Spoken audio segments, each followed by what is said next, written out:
Good morning, everybody. I'd like to call to order the Board of Retirement meeting. Today is Wednesday, December 6th, 2023, and the time is 9:22 a.m. Apologize for the late start. Let's go ahead and go through the staff announcements. Thank you, Chair Kehoe. This meeting is being held virtually and in person, so I will do a roll call of trustees to confirm attendance. Trustee Greenwood will not be joining us today. Trustee Gray? Here. Trustee Harris? Here. Trustee Santos? Present. Trustee Sanchez? Here. Trustee Oakham? He'll be participating shortly. Trustee Robbins? Here. Trustee Green? Here. Trustee Knox? Good morning, I'm here. Trustee Bernstein? Here. And Chair Kehoe. Present. Staff participating in the meeting include CEO Santos Kryman, Deputy CEO Louis Lugo, Assistant Executive Officers JJ Popowich and Laura Guglielmo, CIO John Grable, Chief Counsel Stephen Rice, Senior Staff Counsel Frank Boyd, Interim Senior Staff Counsel Elaine Salon, and Staff Counsel Jessica Rivas, Legislative Affairs Officer Barry Liu.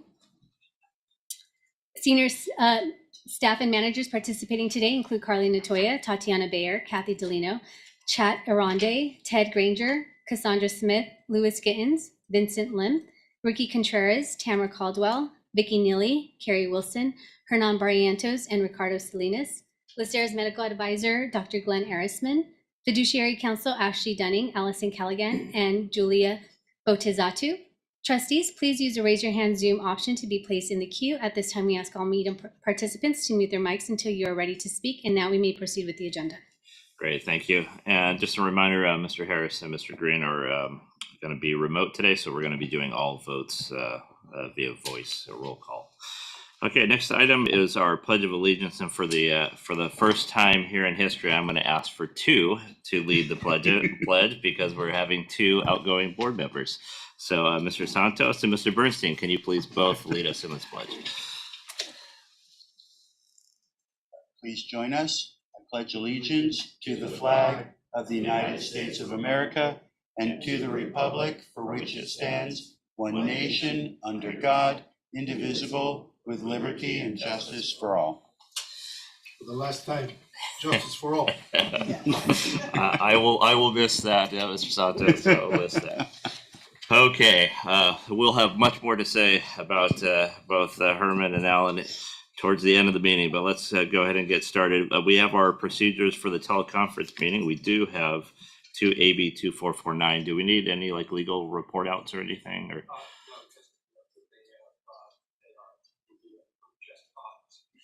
perfect. So we have two trustees attending via AB 2449 via just cause excuse, and that is Mr. JP Harris and Mr. Green. Next item of business is our approval of the minutes of the November 1st, 2023 meeting. So move. It is moved and seconded. And please vote. Mr. Bernstein? Aye. Ms. Gray? Yes. Mr. Green? Okay. Mr. Kehoe? Mr. Kehoe? Oh, aye. Sorry. Thank you. Mr. Knox? Aye. Mr. Oakham? He'll be participating shortly. Mr. Robbins? Aye. Mr. Sanchez? And Mr. Santos. Yes. The motion passes unanimously by all trustees present. Okay, thank you. Next item is our public comment. We've had no requests beforehand. Any today? We did receive a written public comment on behalf of Janine St. Hill, applicant number 2662C. It was received and will be part of the meeting record. Okay. And no other requests here today. Correct. So we will go ahead and move on with our executive update, and that's our All-Stars. And JJ.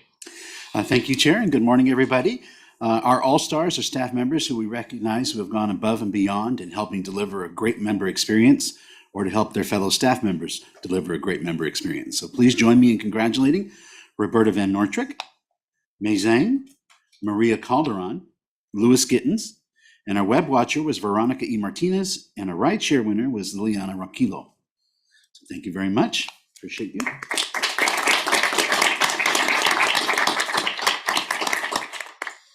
And let's move on to our member spotlight. All right, so please join me in taking a moment to recognize and celebrate the member selected for this month's Member Spotlight. Our Spotlight program is all about recognizing the hardworking members who serve the constituents of LA County, to celebrate their contributions to our community, and to provide us a moment to reflect and remember on why we do what we do, is to serve our members. So this month, our spotlight shines on Olga Frug, who has been a custody assistant in the Sheriff's Department for 35 years.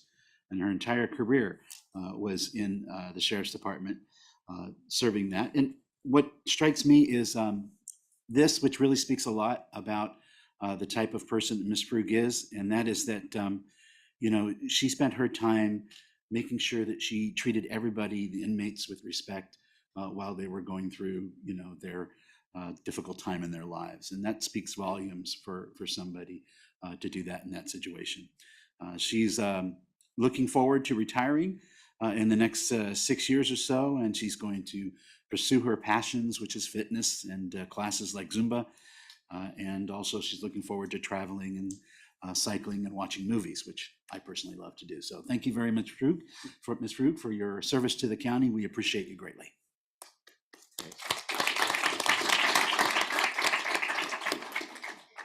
Outstanding. Now that brings us to our CEO report. Mr. Santos. Yes, Chair Kehoe, trustees, good morning, staff and guests. Wanted to provide a very brief CEO report. Wanted to bring you up to speed with what we're doing in terms of strategic planning and development of action plans. So we have been meeting on a regular basis since the offsite, the management offsite, and we've identified the individuals or the executive sponsors and the senior management leads that will be taking care of preparing action plans moving forward so that we can effectively execute on the plan that was approved by the Board of Retirement.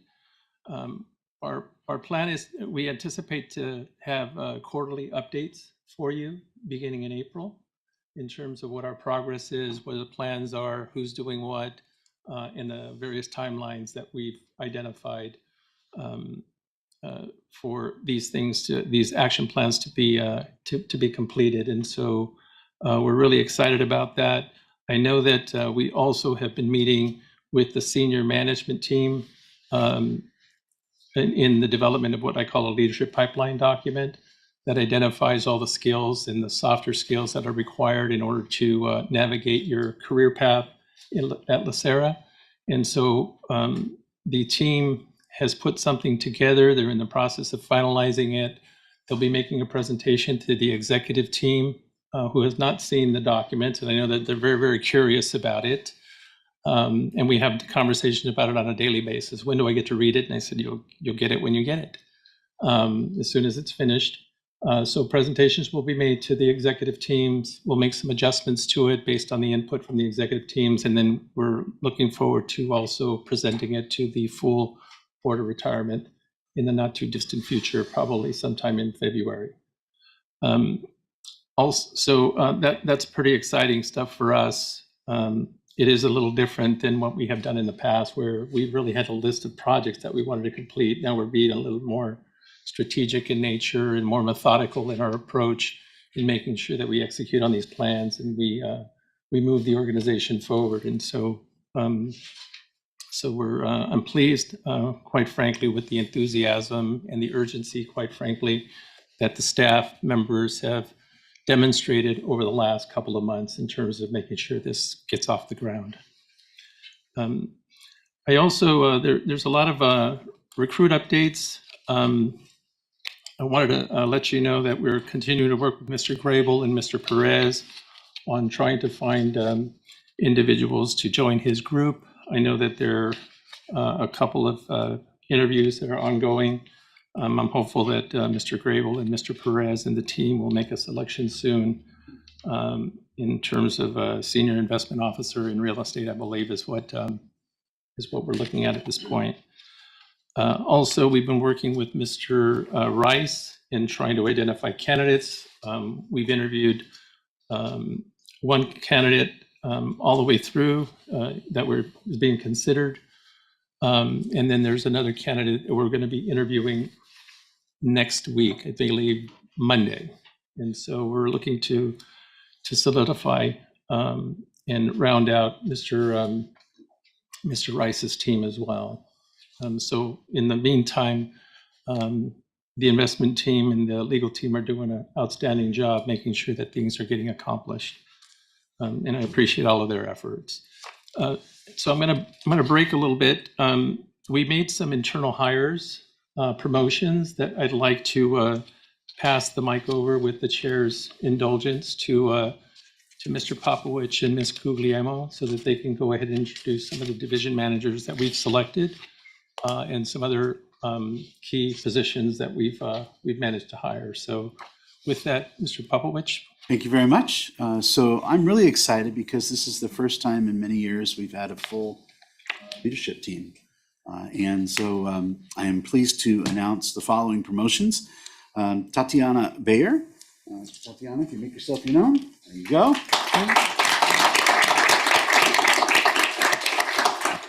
Tatiana has been in our retiree healthcare division for over 2 years, most recently overseeing the processing or the back office operations of retiree healthcare. And so now she will be the division manager of member services. She brings with her a real care and dedication and love for taking care of members. And I look forward to great things from Tatiana. So thank you very much, Tatiana, for taking that role.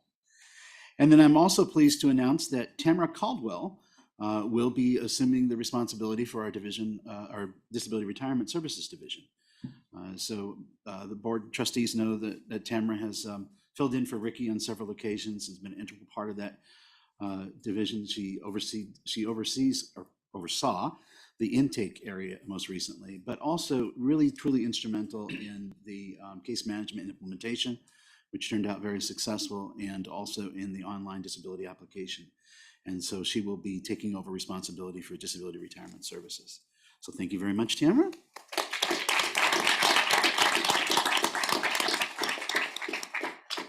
And then I'd like to announce that Louis Gittins has been promoted to division manager of our benefits unit.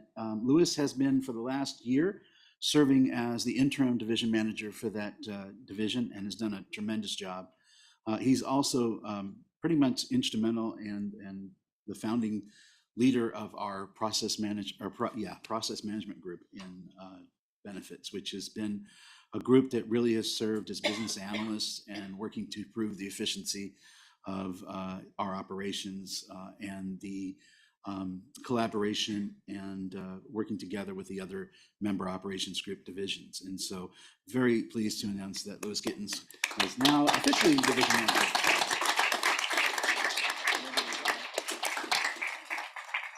And with that, I'll turn it over to Laura.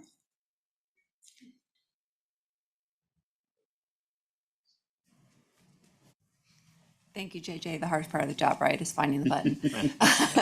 I'm going to take a detour off from our division managers for a moment to announce some promotions and appointments that we made in the systems division. So last month we announced the promotion or the appointment of a new staff member, Ganesh Gopanapalli, to be one of the information technology managers 2 in the systems division, overseeing the business solutions team. So I'm not going to go into Ganesh's background again, but Ganesh is in the background. And we are quite excited to have him as part of the team, and he is making himself invaluable already. So we're excited about that. Next, I'm really excited to announce the promotion of Sami Vong. Sami's also been promoted to the position of Information Technology Manager 2, where he will be overseeing our infrastructure team. He's actually been in this role on an interim basis for quite some time. So we are excited to make that permanent. The infrastructure team is responsible for managing and maintaining the foundational technology components and resources that support LACERA. These responsibilities include network management, server administration, storage management, virtualization and cloud management, on-premises data center operations, and user support, and the administration of our enterprise collaboration tools. So Sami has been in this position for the last 3 years in an acting capacity.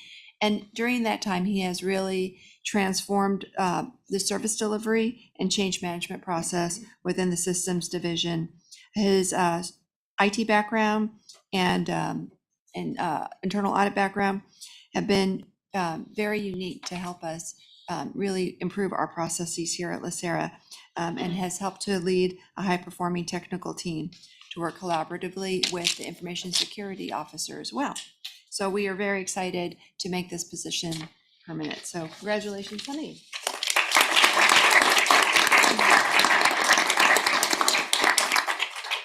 And one more information technology manager 2 promotion.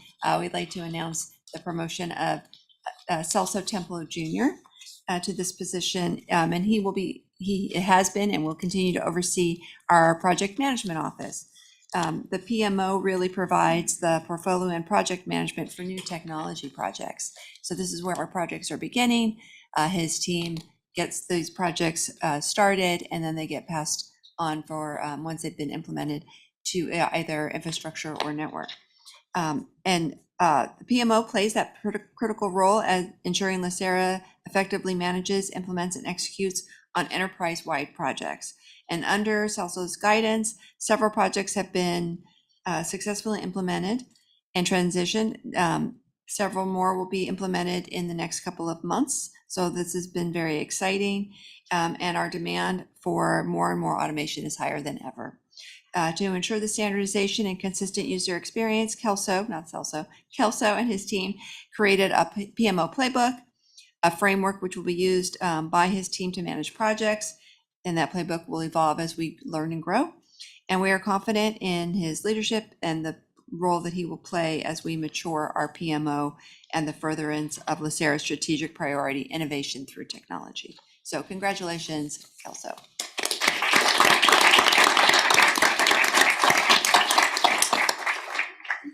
Next, I want to announce the transfer of Ricky Contreras. So Ricky has been appointed to be the division manager for our administrative services division. That position has been vacant and filled on an interim basis for the last couple of years. Ricky comes from us from Disability Retirement Services. As you know, she's been there since 2010. So she's given us 13 years in DRS. During that time, I think you all know, especially this board, how much the confidence of the board has changed, improved in how we handle our disability retirement services. She's been really instrumental in that. During her tenure, she has also dramatically improved the staff morale within that division, increased transparency, professionalized operations, and really effectively communicates to all of our stakeholders. Prior to joining LACERA, Ricky had 10 years of management experience with the counties of Orange and Riverside, where she honed her servant leadership style, as well as her expertise in a wide variety of administrative work, including human resources, benefits administration, organizational development, risk management, staff training and development, employee relations, budget development and monitoring, and records management. She also established an award-winning new return to work program for one of the counties. So we are excited to see how Ricky will further mature the work of the Administrative Services Division and ensure a consistent and high quality service to LACERA's business divisions while supporting and building her team over the next few years. So we are excited about that change.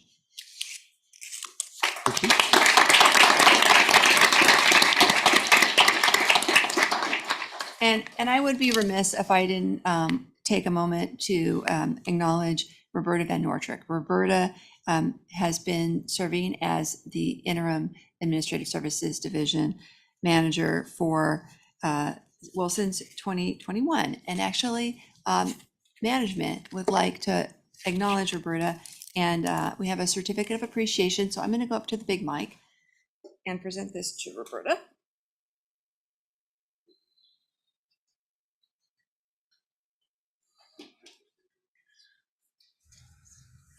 Thank you. You turn it on for me. Okay, I'm gonna read from this for a moment.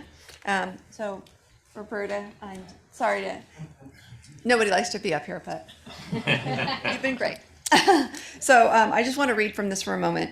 Roberta Van Nortrick has served as the interim division manager for the Administrative Services Division of LACERA from July 2021 through November 30th of this year. Roberta was asked to step in immediately on an emergency basis, and she did not hesitate. Neither she nor management at that time expected the interim appointment to last more than a few weeks or maybe a month or two. But that did not stop Roberta from making a significant positive impact on the division and the organization during her tenure. And we want to point out some of her accomplishments. So during her tenure, Roberta led the Administrative Services Division through tremendous innovation and automation, implementing the new hardware asset management system, the automated budget management software solution known as Questica Budget, and enterprise contract lifecycle management solution known as Cobblestone. In addition, Roberta played a pivotal role. It collaborated with the Financial and Accounting Services Division and the Systems Division, contributing towards the soft launch of our automated payroll purchasing software, AP Certify. Roberta played a pivotal role in advancing LACERA's disaster recovery and business continuity readiness, supporting tabletop exercises and updating our business continuity plans. She oversaw the renovation of our 7th floor office space, which is really ready to move in. We're excited about that. Providing project management and offering creative solutions to ensure that LACERA's business users' needs would be met now and for the foreseeable future. Roberta will continue to serve LACERA in her role as training coordinator assigned to the Human Resources Division, where she's going to utilize her talents and capabilities to help promote, lead, and implement LACERA's strategic priority, investing in people. I think you all know that we have a lot of challenges in this area, and so we're really excited to use Roberta's leadership here in this area to help us advance this strategic priority. Roberta exemplifies the servant leader, putting her staff needs, members' needs, and the organization's needs first. For these reasons and more, the executive staff would like to recognize and express our deep appreciation and respect to you, Roberta, for your excellent service.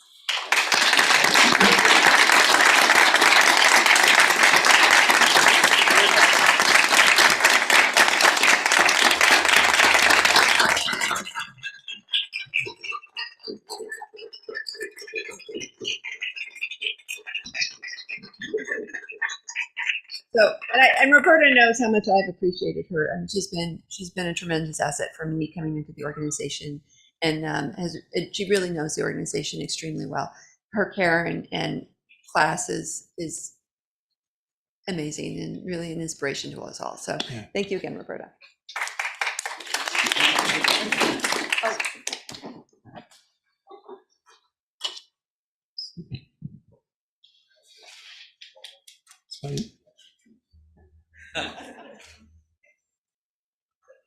So I know this is a long CEO report, but if you'll indulge me, I just wanted to say that to comment that all of the individuals that were promoted, there was a very wide net that was cast to find the best.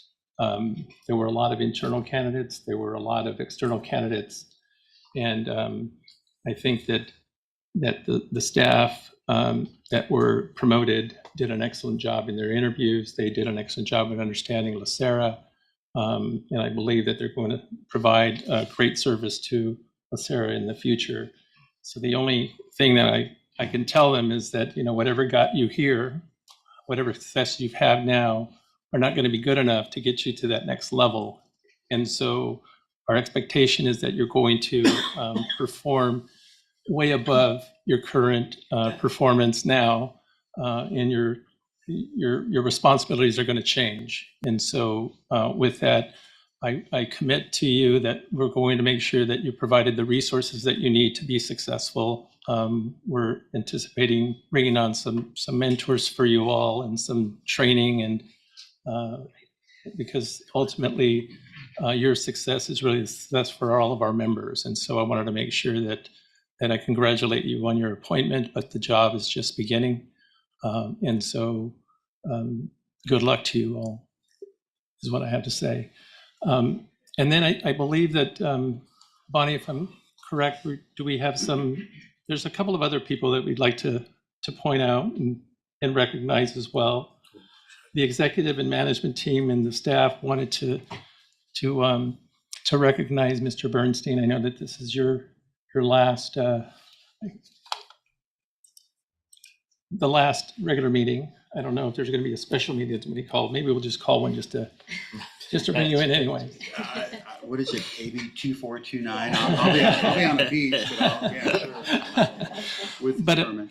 But I just wanted to make sure that we listed all of the great work that you did, your tenure, and then all of the committees that you chaired, the board of retirement times that you were in the leadership positions. And so it's not just that you gave, you decided to serve, but it's that you actually took a leadership position as well, and you've taken on more responsibilities as you saw LACERA needed, right?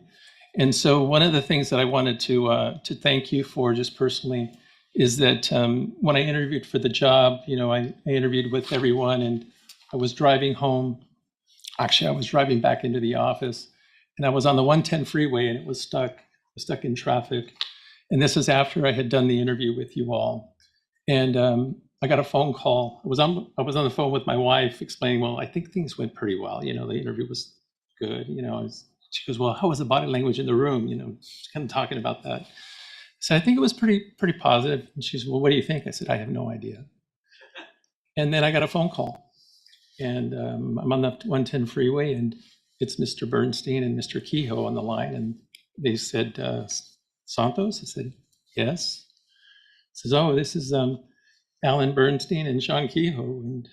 And I was in the middle of the freeway, hung up with my wife, got the phone, and then you offered me the job. And I always appreciated that phone call and the graciousness that you offered the job and the enthusiasm that you had for the organization. It really came out.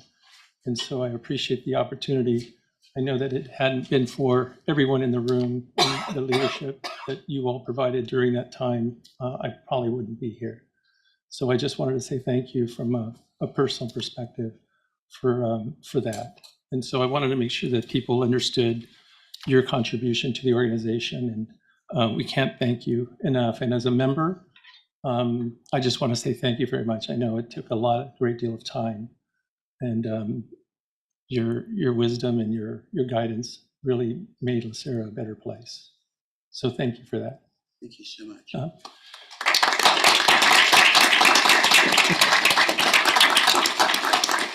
And then Mr. Santos,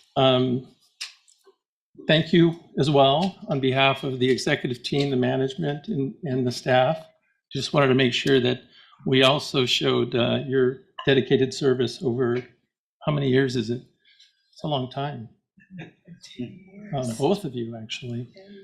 So I just wanted to recognize you and to thank you for your guidance as well, and your leadership as well, and your willingness to go above and beyond for not only our active members but also our retirees, and both in your role as in the investment. And I know that Mr. Bernstein, you also served on the Board of Investments as well. And so I just wanted to make sure that we recognize. And the only story I can tell you, I go back to the interview that I had with you all, and I think the questioning that I had during my interview, the hardest questions came from yourself and Trustee Gray. Felt like I didn't know if I was a witness or a,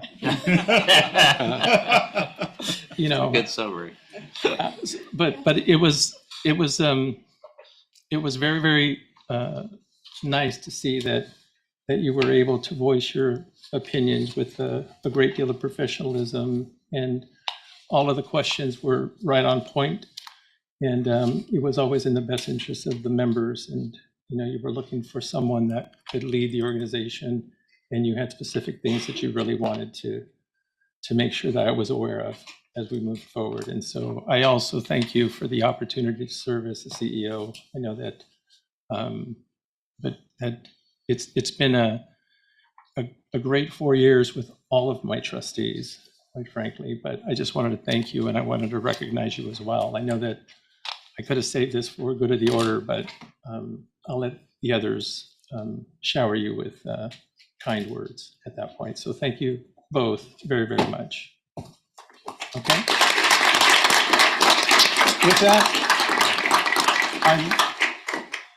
that's my report. Perfect. Any questions for the CEO's report? Mr. Santos. I do. Thank you, Mr. Kryman, for your kind words. But the business have to go on. So here we go. Let me get my pen up. Probably my final questions to you from the Board of Retirement. So one question that I have is if you can provide us an update regarding the litigation, the ongoing litigation between us and the LA County, and specifically as to whether or not you've been able to ascertain support from other 1937 Act counties. So that's one question I have. The other question that I have is I noticed the work that the staff has been doing day in and day out, even though we are on the staff, because we have a lot of vacancies, and I just hope that those employees who are pulling double duty are being recognized economically and otherwise out of class pay or whatever is the proper method to recognize its employees. But nevertheless, from my perspective, I thank you for the work that you do and the fact that you go above and beyond your duties is admirable, and I respect that. And please continue to do your work. Right. Thank you. Through the chair, I'd be more than happy to give you an update on the litigation. So the reply brief has been completed that we are presenting to the courts. We're going to intend on filing it on Thursday. I think I've read the document several times. I think it's a very strong document, wonderful arguments, has a really good answers to the issues that were raised by the county. So I'm pleased with the document. In terms of receiving support from our SERL partners agencies, we were successful in securing Alameda County to provide an amicus brief.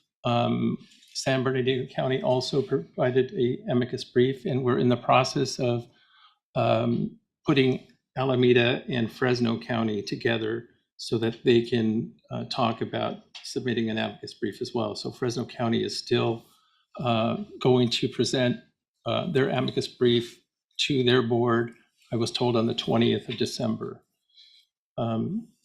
And I believe the deadline for the amicus brief to be filed is the 21st of December. So it's going to be a very, very quick turnaround.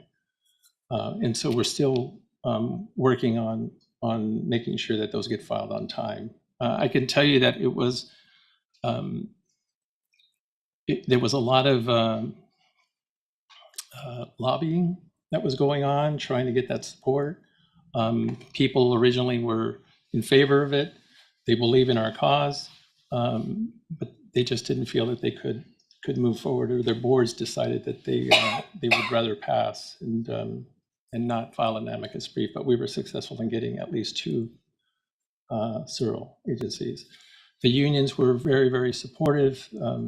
County Coalition of Unions, POPA, ALADS, the firefighters union, they stepped up immediately.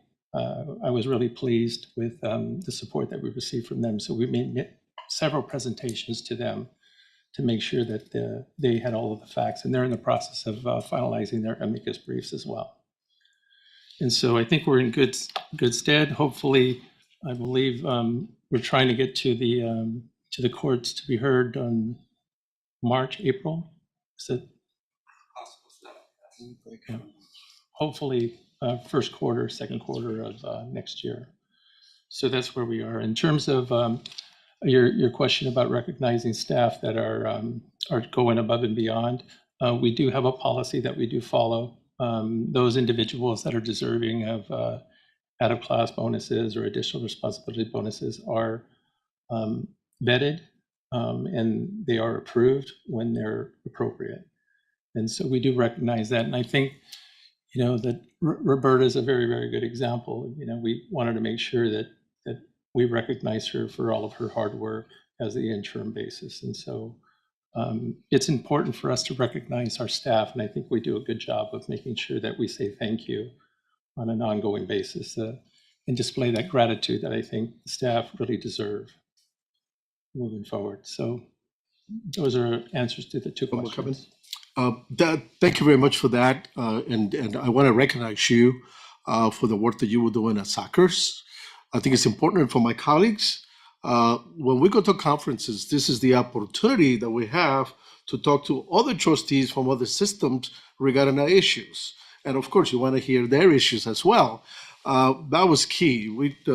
Vivian and I made a presentation to many of the trustees at Soccer's, where pretty much I begged them to support us and to request their staff to place on the agenda the fact that we are fighting for our independence here and potentially could impact them at some point. Right. So I think it's important that we all work as a team. But again, I want to recognize you for the tremendous work that you did at Soccer's. I saw you talking to different people from different systems. So the work doesn't stop here. It continues when we go out and participate in different organizations. So thank you. Okay. Thank you. Additional questions for the CEO? Seeing none. Okay, we're going to move on to our disability retirement applications on consent calendar. After our introduction music. It's a walk-up. That's a walk-up song. That'd be really. Okay, so our first item is our consent calendar safety SCDs application 215E through 243E. I'll make the motion. Second. Okay, let's please do a roll call vote. Mr. Bernstein, Aye. Ms. Gray, Mr. Green, Mr. Green? Aye. Great, thank you. Mr. Knox? Aye. Mr. Oakham? Aye. Mr. Robbins? Mr. Sanchez? Mr. Santos? Yes. The motion passes unanimously by all trustees present. Thank you. And before we go on, I don't normally do this, but I will say one of the names on this list was a deputy who was injured in the line of duty and was fortunate to survive. And so unfortunately, it's a loss for us that he is retiring, but his service to the community will never be forgotten. He was in Compton. Him and his partner were both in Compton and were shot by individual, and both of them severely injured. Ultimately, one is still on the department, and the deputy service. He was just recognized with a award of valor with the sheriff's department a couple of months ago. So we appreciate him and everything, and I wish him Godspeed in his retirement, his unfortunate early retirement. Okay, moving on to page 3, our consent calendar for the fire department SCDs.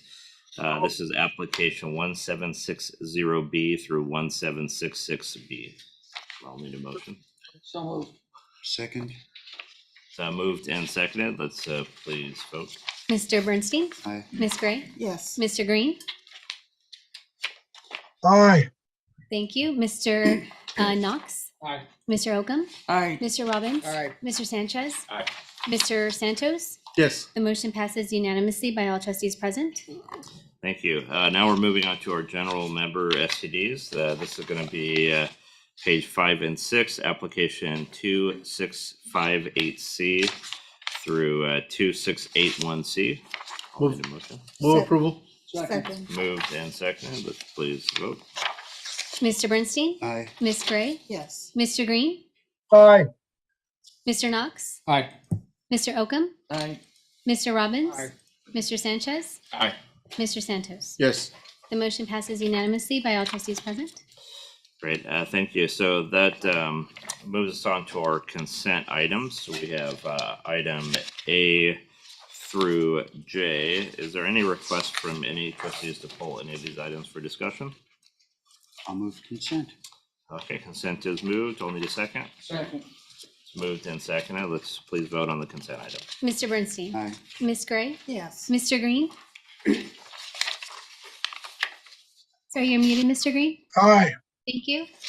Mr. Knox, Aye. Mr. Oakham, Aye. Mr. Robbins, Aye. Mr. Sanchez, Aye. Mr. Santos. Yes. The motion passes unanimously by all trustees present. Okay, we have no excluded consent items, so we're moving on to item 10, our non-consent items. Our first item is the Board of Retirement and Board of Investments 2024 meeting calendar. We all had it in front of us. I did not see any conflicts. I think this is the first time in history. I didn't see any conflicts for our board. Is there any request from any trustees to address any changes? And did staff have a different opinion than what I had said? I think we're okay. The only thing that we wanted to point out was the off board retirement offsite, the 27th and the 28th. It's not a regularly scheduled meeting, so. Got it. Yeah. Any concerns with the offsite 27, 28, or any of the dates? I see Miss Gray. I did notice that there is a conflict. It does not apply to the BOR, but if there are members of the BOI on the BOR, I would ask that they consider changing the date because it does conflict with the SACR's conference date. I What was the believe- offsite 27, 28? No, I thought you meant any of the dates. Oh, You no, said sorry. Any dates. Yeah, so which date is that? I didn't In notice May? that. I did notice it was in May. Do you have the phone? Let me check. Oh, okay, so that's going to be for BOI. So we'll encourage the BOI through the BOI's chair if we can have them reconsider that date. I'm sure they will. I hope that they do because a lot of SACers, and Mr. Santos just pointed this out, that we do reach out to other systems for important issues, but also a lot of the material and education that is put on by SACers is actually aimed toward the investment community. And it deals with the investments that other systems, boards have to look at. And it's important that we and they refer to LACERA as the big dogs. So we as the big dogs be there to support the other systems and give them guidance so that they don't have to recreate the wheel sometimes. Thank you. Great, thank you. I'm sure the BOI will honor that request. I see no other addresses or no other requests to change any of the dates, so we'll go ahead and make a motion to retain the calendar as written, including the offsite dates. Yes. Okay, do we need it for the offsite or no? No. Okay, then we will scratch that. No motion necessary. Without objection, we'll just proceed with the meeting. Okay, so that brings us to item B, which is our information system acceptable use and mobile device policy for trustees. I'll kick off that discussion. So this item was presented to the Organizational Governance Committee, Joint Organizational Governance Committee. And unfortunately, I was unable to make that because I did have a conflict on my calendar, but I had concerns about the acceptable use policy that was written. And I've taken the opportunity to make some relatively minor but substantive changes to the policy. And I believe everybody should have a copy in front of them. Okay, so this is my recommended revisions in the policy, and I'll just briefly go through them.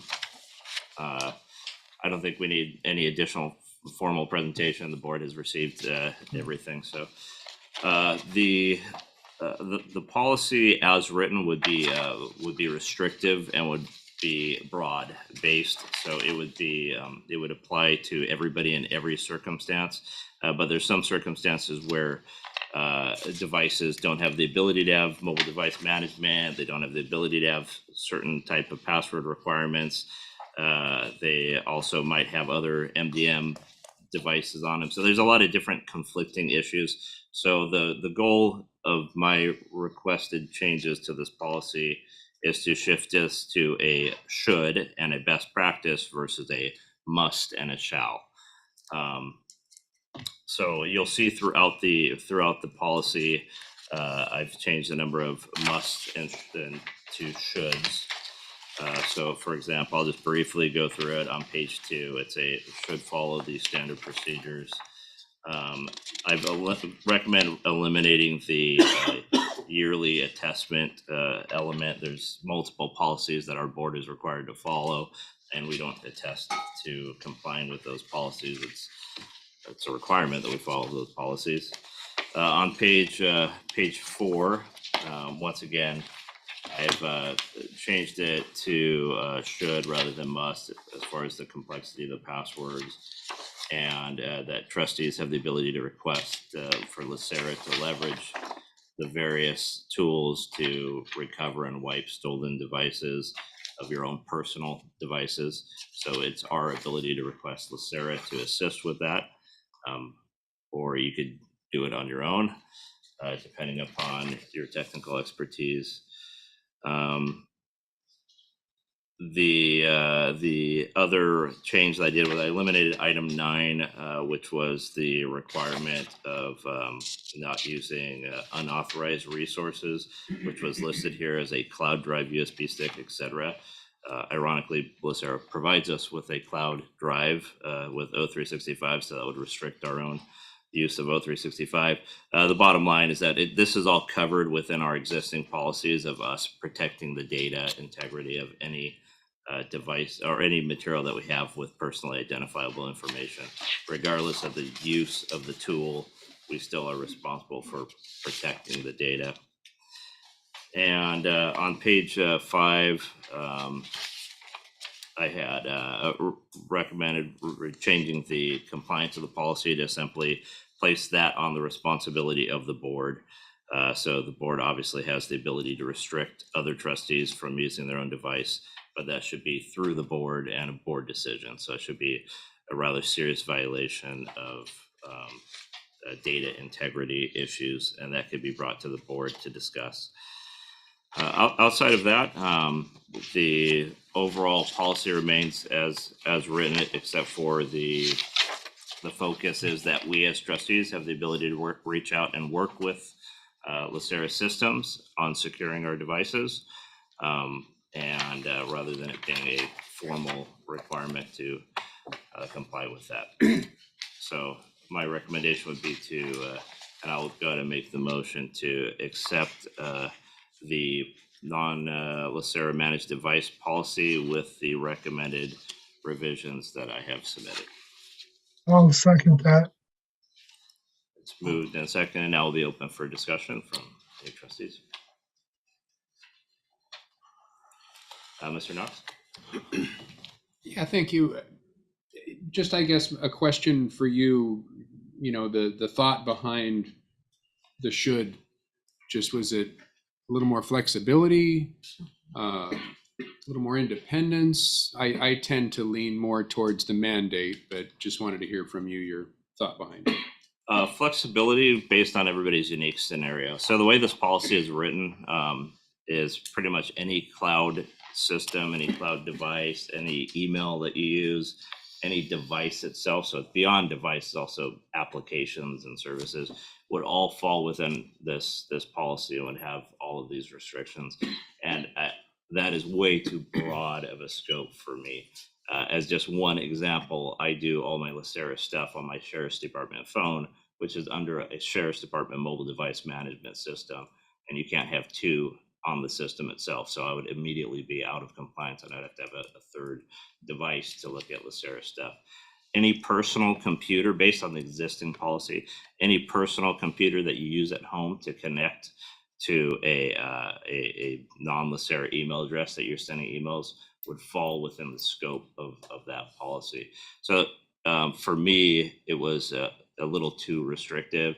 This allows us to be flexible, and it encourages us to do best practices, which is the ultimate goal. Ultimate goal of this policy is to encourage us to do best practices for passwords and password protection, which I guarantee I do. I 20 character passwords plus. But it encourages that, but it's not a formal requirement. Also, as trustees on the board, ultimately we do need a little bit of independence on ourselves. So it's a combination of both of what you said. And I don't think it substantially deviates from the goal of the policy, but it allows for flexibility based on everybody's unique scenario and encourages us to work with systems to make sure that all of our devices are properly secured. And obviously, I don't think it's the goal of any trustee to have an unsecured device or to be a cause of a system breach. But to date, that has not been an issue, and I don't think that any of us actually have any access to do anything beyond, really, honestly, what's going through emails, and usually it's pretty limited.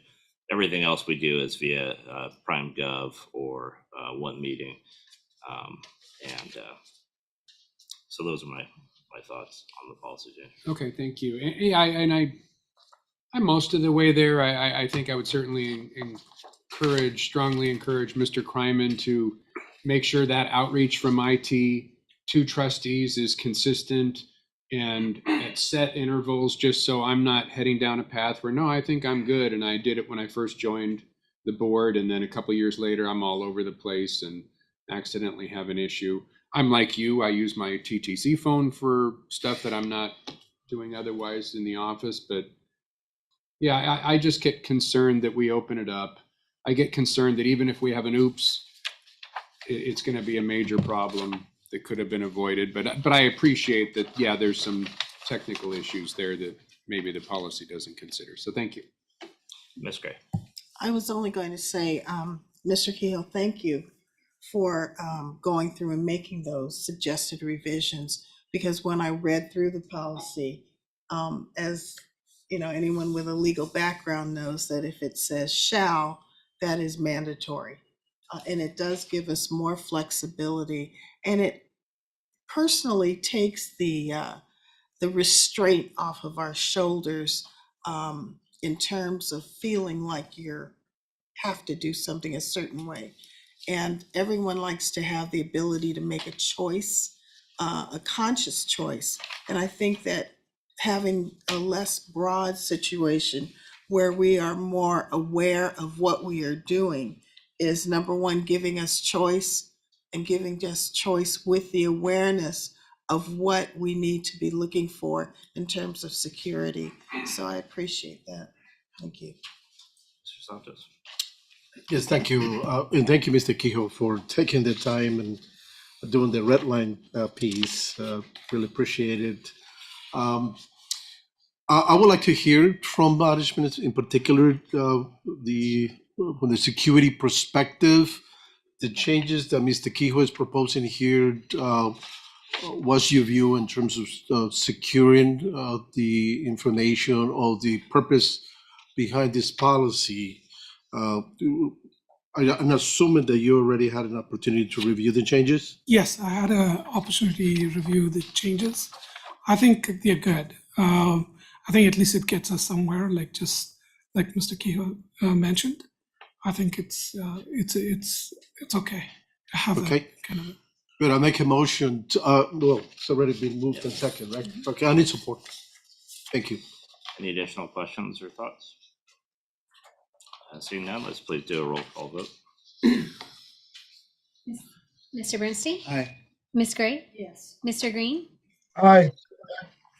Mr. Knox? Aye. Mr. Oakham? Aye. Mr. Robbins? Aye. Mr. Sanchez? Aye. Mr. Santos? Yes. The motion passes unanimously by all trustees present. Thank you, everybody, and thank you for staff for the effort on this as well. Thank you. Yeah, absolutely. So item C is the CEO's compensation discussion, but we will, if there is no objection, we will table this and hold this for any open session discussion, because we do have a closed session item to discuss this. So if there's no objection, we will table item C, so we have the ability to go back to it in the future. In the future, in this meeting? In this meeting, yes, Okay. table for this meeting, yep.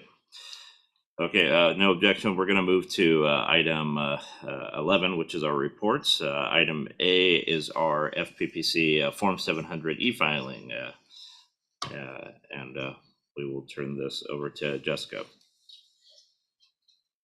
Good morning. Good morning.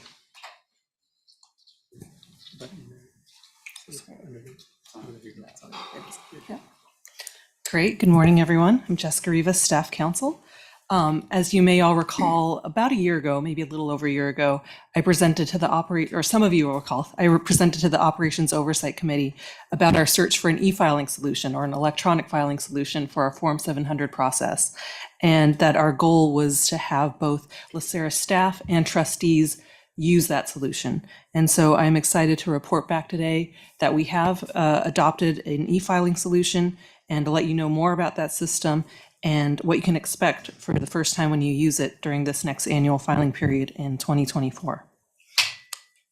Next slide. So just by way of background, very briefly, the filing requirement for your board is based on LACERA's Conflicts of Interest Code. In contrast, the Board of Investment, their filing requirement comes from the Government Code 87200. So you may, in filing your form, hear a distinction between code filers and 87200 filers. That's all that means. The different filing methods, e-filing is what we're going to move to. That is a very specifically defined by the FPPC and regulations, various requirements and what an e-filing system needs to have in order to be used by an agency, and ultimately needs to be approved by the FPPC before we use it. Paper, for lack of a better term, is just everything else. Could be a literal hard copy that you submit. It could be a PDF that you fill in and email, basically anything that isn't submitted through an electronic filing system. In terms of the place of filing, previously, the trustees filed with the county. We assisted you if you needed any help, but I believe most of you filed directly through the county e-filing system, and LACERA staff filed with LACERA on paper. So they were just filing either on PDFs or through hard copies. Next slide. So here are changes. No changes to the filing requirements. Those still are the same, and the reasons for them are the same. Again, we've adopted an e-filing system. We've adopted Granicus, their e-filing solution.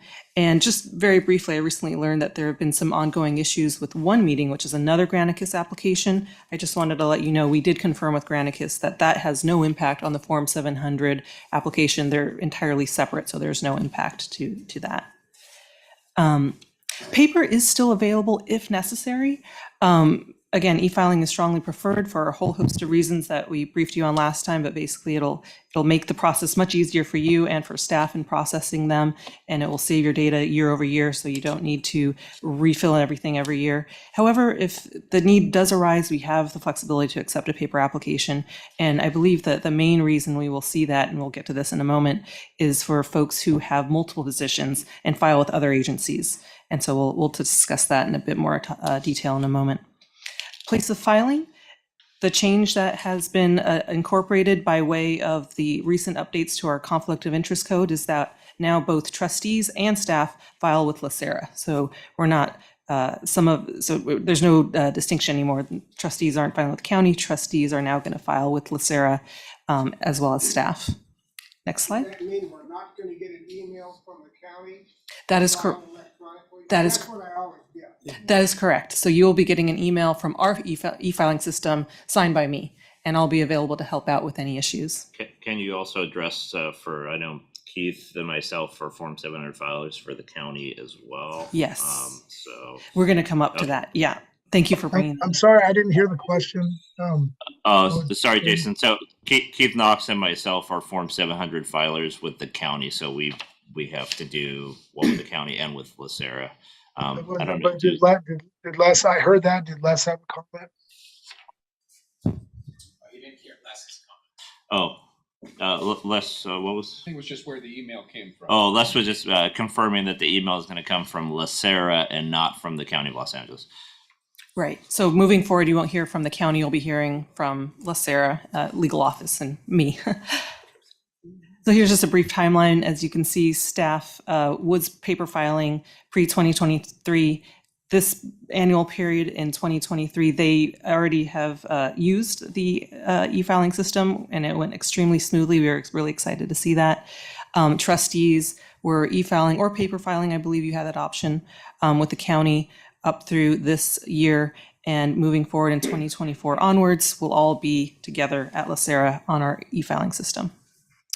Next slide.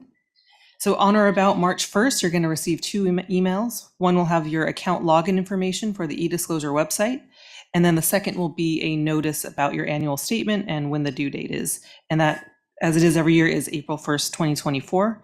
And I know some folks like to work on them early. You can technically begin working on them as soon as January 1st rolls around. So if you'd like to get a head start, just let me know. That's you? Okay, so I will get you set up so you can do that. Otherwise, you can just stand by and you'll get the email on March 1st or on or about March 1st. Next slide. When you log in, this is the screen you'll see, and on the left-hand side, there is a video tutorial. I think most of you will have no issues just jumping right in and clicking around, and it's very intuitive. You'll be able to figure it out quite easily. But there is a quick 5-minute video that explains the whole system from start to finish, and it is right there on the left-hand side when you log in. Can you send that sometime after January 1st? Email that to us. The video link? Everything there. Sure. Yeah, absolutely. I mean, I think it would be a good explanation and maybe would reduce the calls you receive. I'm happy to do that. Okay, Yes. thank you. Next slide. If you do have a lot of data, something that we're excited to offer that the system offers is the use of spreadsheets. So instead of having to individually type in into each field all your data, which can be pretty time consuming if you have a lot to report, you can now just simply use a spreadsheet and then upload it, and the system will populate the forms based on what you provided. And if you need those in advance, please don't hesitate to reach out. You can let me know. I can provide those. I know a few of you need them. Otherwise, they are available in the system as you're moving through each schedule. And here's the multiple positions. So there have been no changes to the FPPC requirements for those of you who have multiple positions. You still have the same options as you always have, which is, on the one hand, you're welcome to file separate statements with each agency. And if you have a short statement, that may be the easiest thing. If you don't have anything to report or very little, it may be just easier to fill out 2 separate statements with each agency for your different positions. You also have the option to file an expanded statement with the agency at which you hold your primary position, and then submit a copy of that statement to LACERA or to the other agency. And so I believe there are about 7 or 8 folks at the moment who have other filing obligations with other agencies or other county departments. And so I would love to work individually with you to make sure I understand your plan and to be able to work out any problems in advance, make sure you know what you're doing.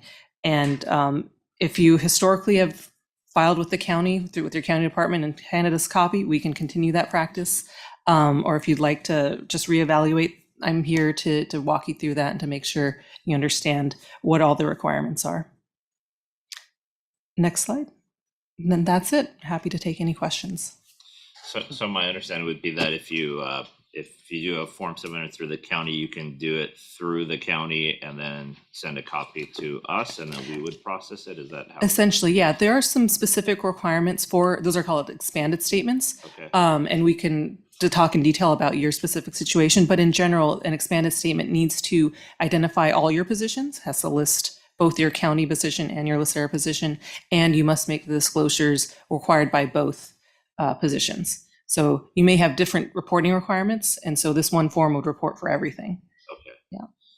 Understand. I think last time I ran into problems on the county side because it wasn't allowing me to add the LACERA information. I ended up doing 2 filings, but I'll work with you offline.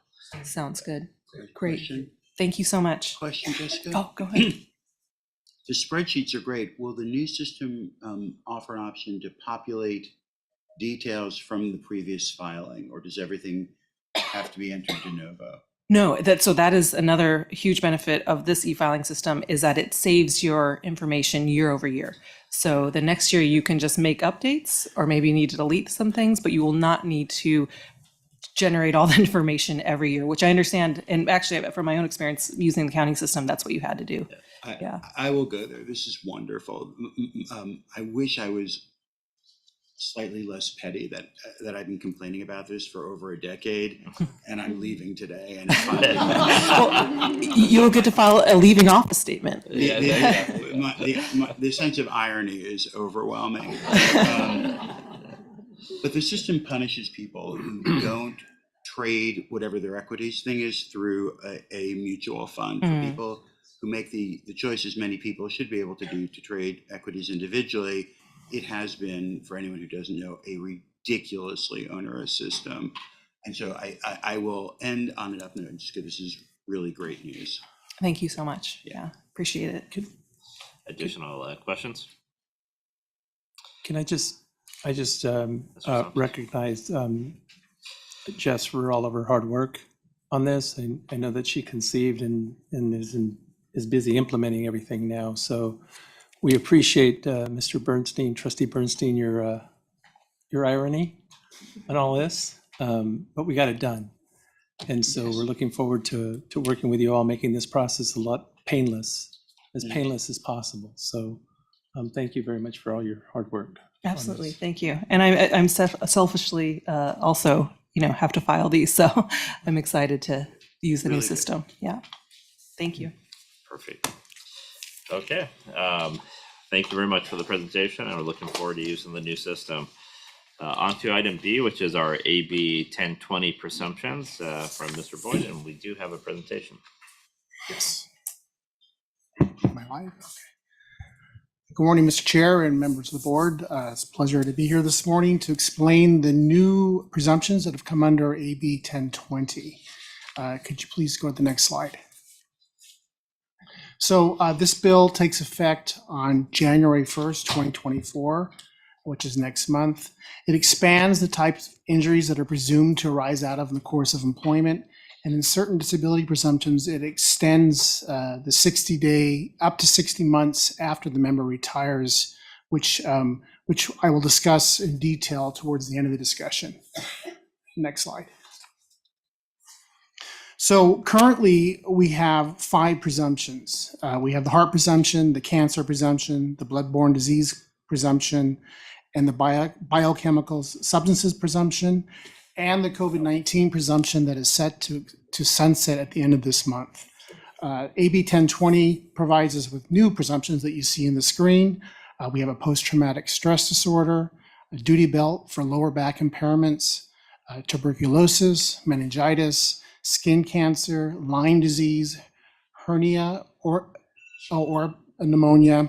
And also, which is really important that we're going to discuss towards the end of the discussion, the heart presumption has an extension for up to 60 months after the member last work. This will help members who have filed their applications beyond the 4 months of leaving service, and I will talk about that in more detail. So let's talk about what is a presumption. I've had presumption presentations before, so a lot of this is a review. But if there's no presumption in a case, and if the member proves that they're permanently incapacitated from a medical condition, but the member carries the burden of proving that there was a real and measurable contribution from their employment and the incapacity, and that the injury leading to the incapacity arose out of the course of employment. That's how most of our members, that's the burden they have to make. The presumption erases that burden for our members and presumes that the incapacity came out of employment. Next slide, please. So in non-presumption cases, the member has to meet their burden with a preponderance of evidence. So does the evidence weigh in favor of a finding service connection? We have picture two, a legal scale, and if it goes over 51%, that's preponderance of evidence. Service connection on a medical issue needs to be supported by some type of medical opinion. Whenever you have competing opinions, the board gets to weigh those opinions and determine which one is more substantial in finding whether or not the member has met their burden. Next slide. So what is a presumption? So the definition of a presumption is that it's an assumption of fact the law requires to be drawn from one or more other facts already established in the action. And you basically have two presumptions. You have a rebuttable presumption where the presumption can be rebutted with additional information, or you have a conclusive presumption where once the facts have been established, there's no chance to rebut the presumption. The presumptions that I'm going to discuss this morning are all rebuttable presumptions. Next slide. Okay, so when the presumption is rebuttable, the burden of proving that the incapacity did not arise out of employment or that the employment did not substantially contribute to the incapacity falls on LACERA. So normally it's the member's burden to show this, but when we have a case with a presumption, LACERA has to prove that the presumption has been rebutted. Next slide. Okay, so the first presumption we're going to talk about is post-traumatic stress presumption. It falls under Government Code 31720.91. Next slide. So this applies to active firefighting members and peace officers. And what you're going to find in many of these presumptions that we're discussing this morning, the description of what members the presumption applies to borrow from the labor code on the workers' compensation side. So you'll have a presumption, here we have a presumption in our government code section 31720.91, which is a SERL statute, but in identifying the members who are eligible, the statute under the government code specifically refers to the labor code. So that's why you're seeing two different codes on these slides. The incapacity has to be established under post-traumatic stress diagnosis under the most current DSM, which is the DSM-5. And this morning, I kind of just printed out the elements under the DSM-5 to give you an idea of what the member's incapacity has to be based on. And there are basically 8 elements for post-traumatic stress disorder. They need to be exposed to a traumatic event, either actual or threatened death, serious injury, or serious sexual violence.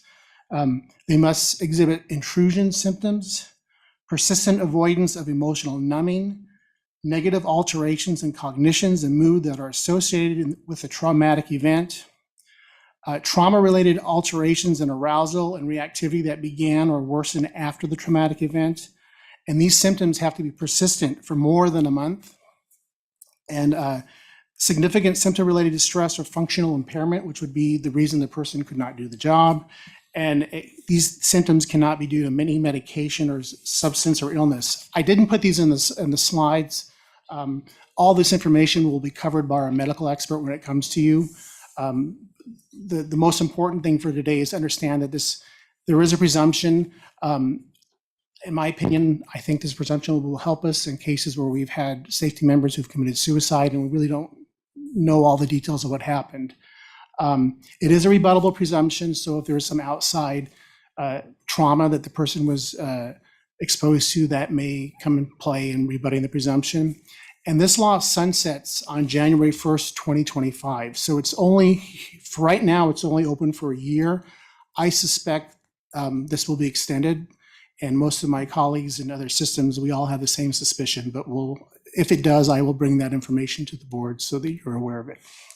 Mr. Knox, did you want to ask? Yeah, if I could, just on this exact point, just curious more than anything, when elements like this have sunset dates, is that typically done for political reasons up front, just to get something on the books? Is it so they can build up a body of evidence or data to support something longer term or slightly different? Just curious on your experience. I think both. I think we saw that with the COVID presumption. It was for a year, then they moved it forward based on the number of cases coming in. So I just suspect that this will be maybe even made permanent. Who knows? But we'll just wait and see. Okay, thank you. Next slide. Okay, the duty belt lower back presumption. So I'm not sure if any of you have reviewed these slides, but there was a typo in my original slide and we corrected it. Bonnie helped me correct it a few days ago, so I will get to that point. This applies to deputy sheriffs. They have to be employed at least 5 years of service on a regular full-time salary and has been required to wear a duty belt as a condition of employment. A duty belt is defined in the statute as for purposes of holding a gun, handcuffs, and other items related to law enforcement. And the incapacity needs to be from the lower back, which is a good bulk of the claims that we see here from our deputy sheriffs. Now, here's the part where what's really important. You're going to see on the slide on the screen, there's a red or. In my original submission, I had accidentally wrote and it's not. It's the lower back impairment, which develops or manifests while in service. Now, develop means the courts have looked at this definition and was there a condition developing that may not have exhibited symptoms or incapacitated the person? So if someone, let's give an example, if someone has a lower back condition when they retire, there's medical evidence showing that the lower back condition is there. Unfortunately, they filed beyond the 4-month time limitations for filing their application, and there's very little evidence linking continuous incapacity from the time they left service to the time they apply. If there is that medical evidence that this medical condition developed while they were in service, this presumption has an extension of time. And I'll go to the next slide. It should have the time elements here.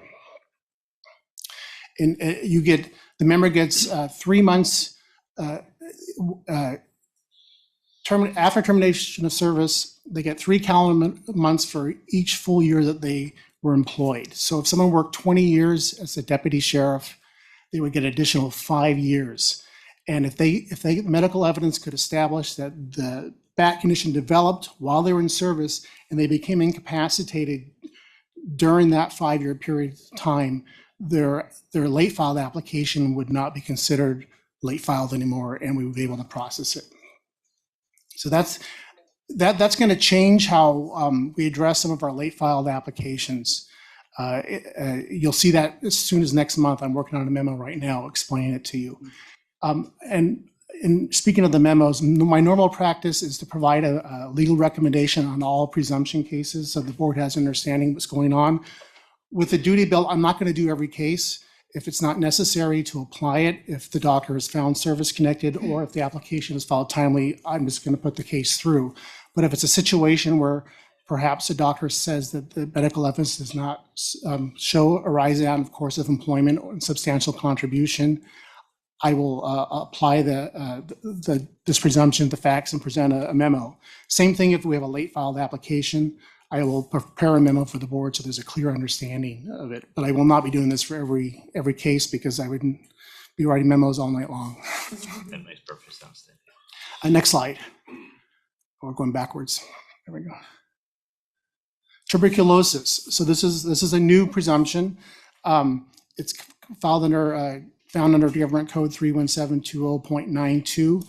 It applies to deputy sheriffs, custody assistants, and people who perform active law enforcement in their usual duties. No medical? Medical wasn't included in that? Well, the medical, Did they already have no, stuff? let me back up for a second. All these presumptions are addressing causation. So the member would have to be, the medical evidence would have to establish that the member was permanently incapacitated from tuberculosis. If they haven't made that burden, we won't even talk about the presumptions.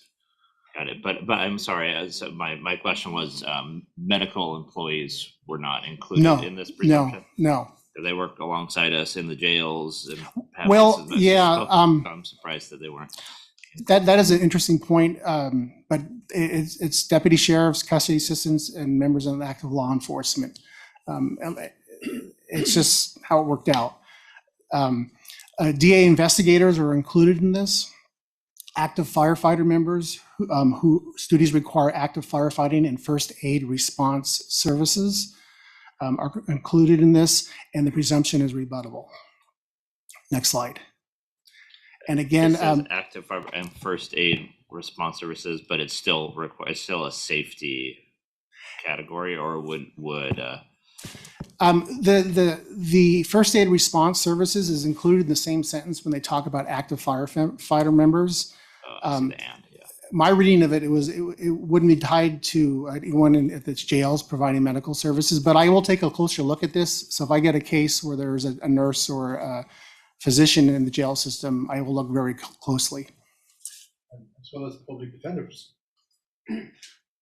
Public defenders wouldn't fall under the active law enforcement. You have to be Right. Yeah, Exactly. But we deal with the clients. right. You're in the jails. I get it. Exactly. So surprising. And I'll but you place the deputy sheriff between you and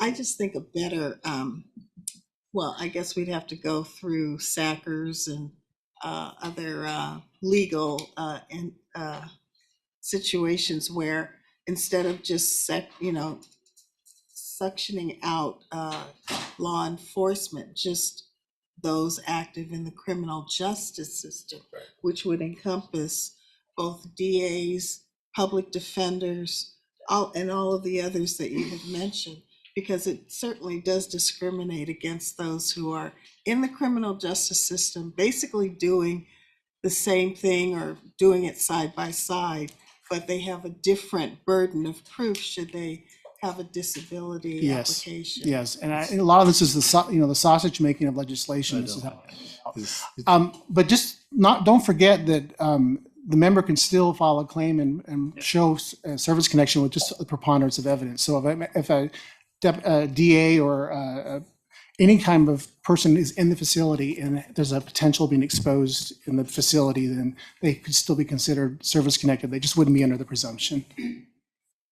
I have Mr. Robbins with a question. What about coroner's investigators? It's not in there. They see the worst stuff in the county. They're dealing with dead bodies Yeah. every day. It seems to me that a lot of this stuff should apply to them. Yeah, but it's unfortunately it's not in the statute. Okay. All right, next slide.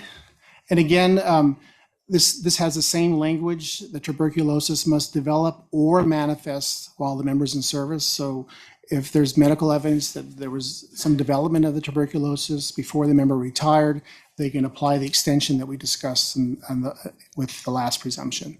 And all these presumptions we're going to go through have that extension. Meningitis. So if the member establishes that they're incapacitated based on meningitis, and if they're a deputy sheriff, active law enforcement, a DA investigator, or active firefighter member, that is presumed to arise out of employment. Again, the presumption is rebuttable. Next slide.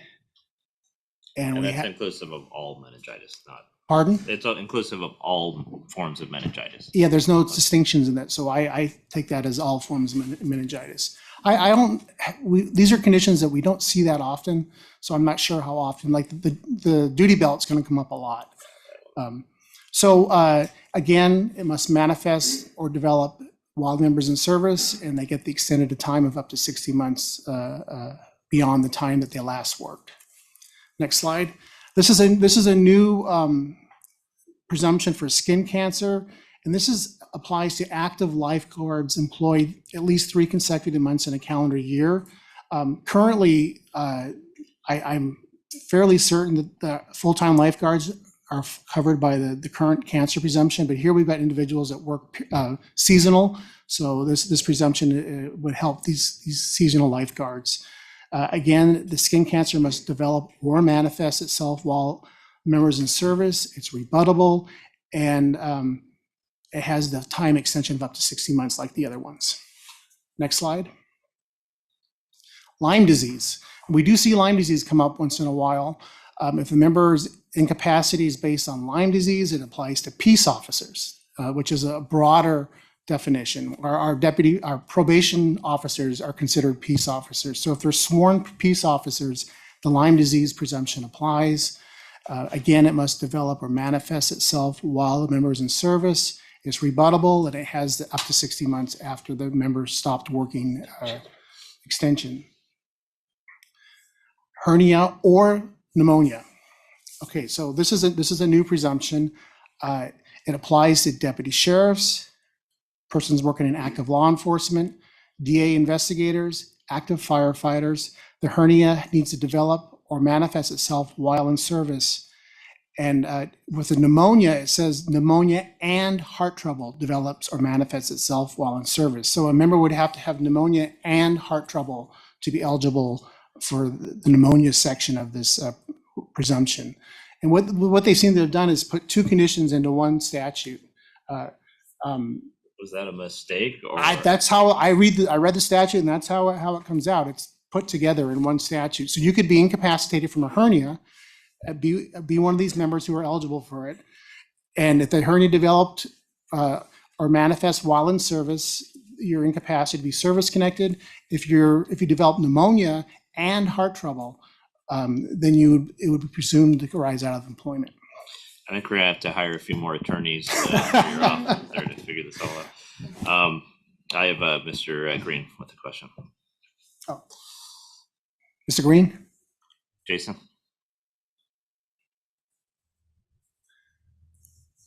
I was just, my questions regarding language. Is there mechanism required, like Lyme disease? I mean, does there have to be a mechanism, a known exposure, like the actual getting a tick in you? The same thing. I know the duty belt obviously is, that's a mechanism they wear as part of their uniform, but like this hernia, Lyme disease, things like that, do you have to have a mechanism? Well, you have to show that you're permanently incapacitated from the condition. That's all you have to show. So if you have Lyme disease, I'm not a doctor, but my understanding that Lyme disease most likely comes from a tick bite. You don't really have to show with the presumption that you were actually in an area where you could have been exposed to a tick. It's presumed based on the statute. Thank you. And clearly, number 3 isn't a mistake from the legislature because heart trouble is already included, so we already have that as a presumption. Well, what it does is it adds an extra. You can't just come in with pneumonia. You have to have pneumonia and heart trouble. Yeah. So I don't heart understand. trouble by itself is already covered. Right, So right. now, if you want pneumonia, you're going to have heart trouble, but it would already been covered under heart trouble. So it's a silly. Yeah, I read this several times, and I was surprised when I read that. Anyway. Frank, can I ask? Sure. Just about Lyme. This is my farmer hat, but Lyme is a specific manifestation of a tick illness. Why did they really should have made it debilitating tick-borne diseases. By making it Lyme, they've excluded everything else. Is that correct? Correct. So for what it's worth, it seems to me that's something if there is a presumption of debilitating tick-borne illnesses, it doesn't make sense to limit it to the most prevalent, but not the only one that can impact workers. As a lawyer, all I can do is take the statute and how it's written and apply it. Maybe it's more of a comment for staff that to the degree when we're asking them to consider improvements in legislation, there's just no, if you're saying tick-borne is a presumption. I'm not saying that. I'm saying Lyme disease is a presumption, and Lyme, from my general knowledge, mostly comes from ticks. I hope I'm not coming across as quarrelsome. I don't mean it that way. I just mean for future iterations of the code, it doesn't quite make sense to me. Yeah. Well, welcome to legislature. There's one more thing. I suspect there's been a growing number of Lyme disease cases in Southern California and Central California, which just from my general reading of the LA Times, that hasn't been in the past. Usually a East Coast disease, but I suspect that's why we have this presumption. I have Mr. Robbins with questions. Well, that's because the little critter that transmits Lyme disease has slowly migrated to the West Coast. I have a friend who got Lyme disease 10 years ago from a camping trip in Colorado. So that 10 years ago, that particular tick had moved. So now it may be here, but I'm having a hard time putting my arms around how this is going to work. Say a young deputy sheriff or firefighter hires on at the age of 20 and at 25 years retires and no problems. 4 years later, he comes down with Lyme disease because he went camping somewhere where there's ticks, and he files a service-connected disability retroactively for this. How the hell are we gonna, how is this gonna work? Well, it's a rebuttable presumption, so if we have those facts to consider, that could rebut the presumption and say, well, wait a second, your medical records show that you were camping, and after your camping trip, you contracted Lyme disease. So these are all rebuttable. So if we do a good job in investigating it and looking at the medical records. Well, if he was totally, I mean, he could have had Lyme disease and maybe had a real mild case of it and didn't have a problem, or he never had Lyme disease until well after he or she retired. And I'm just trying to put my arms around, for lack of a better terminology, how we're going to police this when we go about doing what we do. When somebody says, I got Lyme disease and didn't have it when I worked, but 5 years later I've got it and I'm going to cash in now. I mean, I'm just kind of wondering how this, to me, this is worse than the Sam Brown, and I got real issues with the whole thing with the Sam Brown too. But, you know, bottom line is, well, Mr. Robbins, remember that the Lyme disease has to develop or manifest while the member's in service. So there has to be medical evidence that there was some existence of the Lyme disease while this member was in service. So if someone had retired, did not have Lyme disease, they can't just come in here and say, I'm incapacitated, it's service-connected. It has to, there needs to be medical evidence showing that it actually developed while they were in service. So that's kind of reins in some of that abuse. I get that. What I don't get is the 5 years. If they get it, if they're symptomatic when they're working and they can show it's Lyme disease, and it is, by the way, almost 99% by the bite of a tick, and it can be horribly debilitating. Mm-hmm. I mean, really, really, really debilitating. But I would imagine with some people it could be no big deal. But I'm just kind of wondering if they've got it, they're going to know it when they retire. Right. If they don't have any symptoms or anything else, and 4 years later suddenly they do. Well, I suspect, because remember that this up to 60-month extension came with the cancer presumption, because you could have cancer develop in your body and not even know it, and it won't exhibit the symptoms.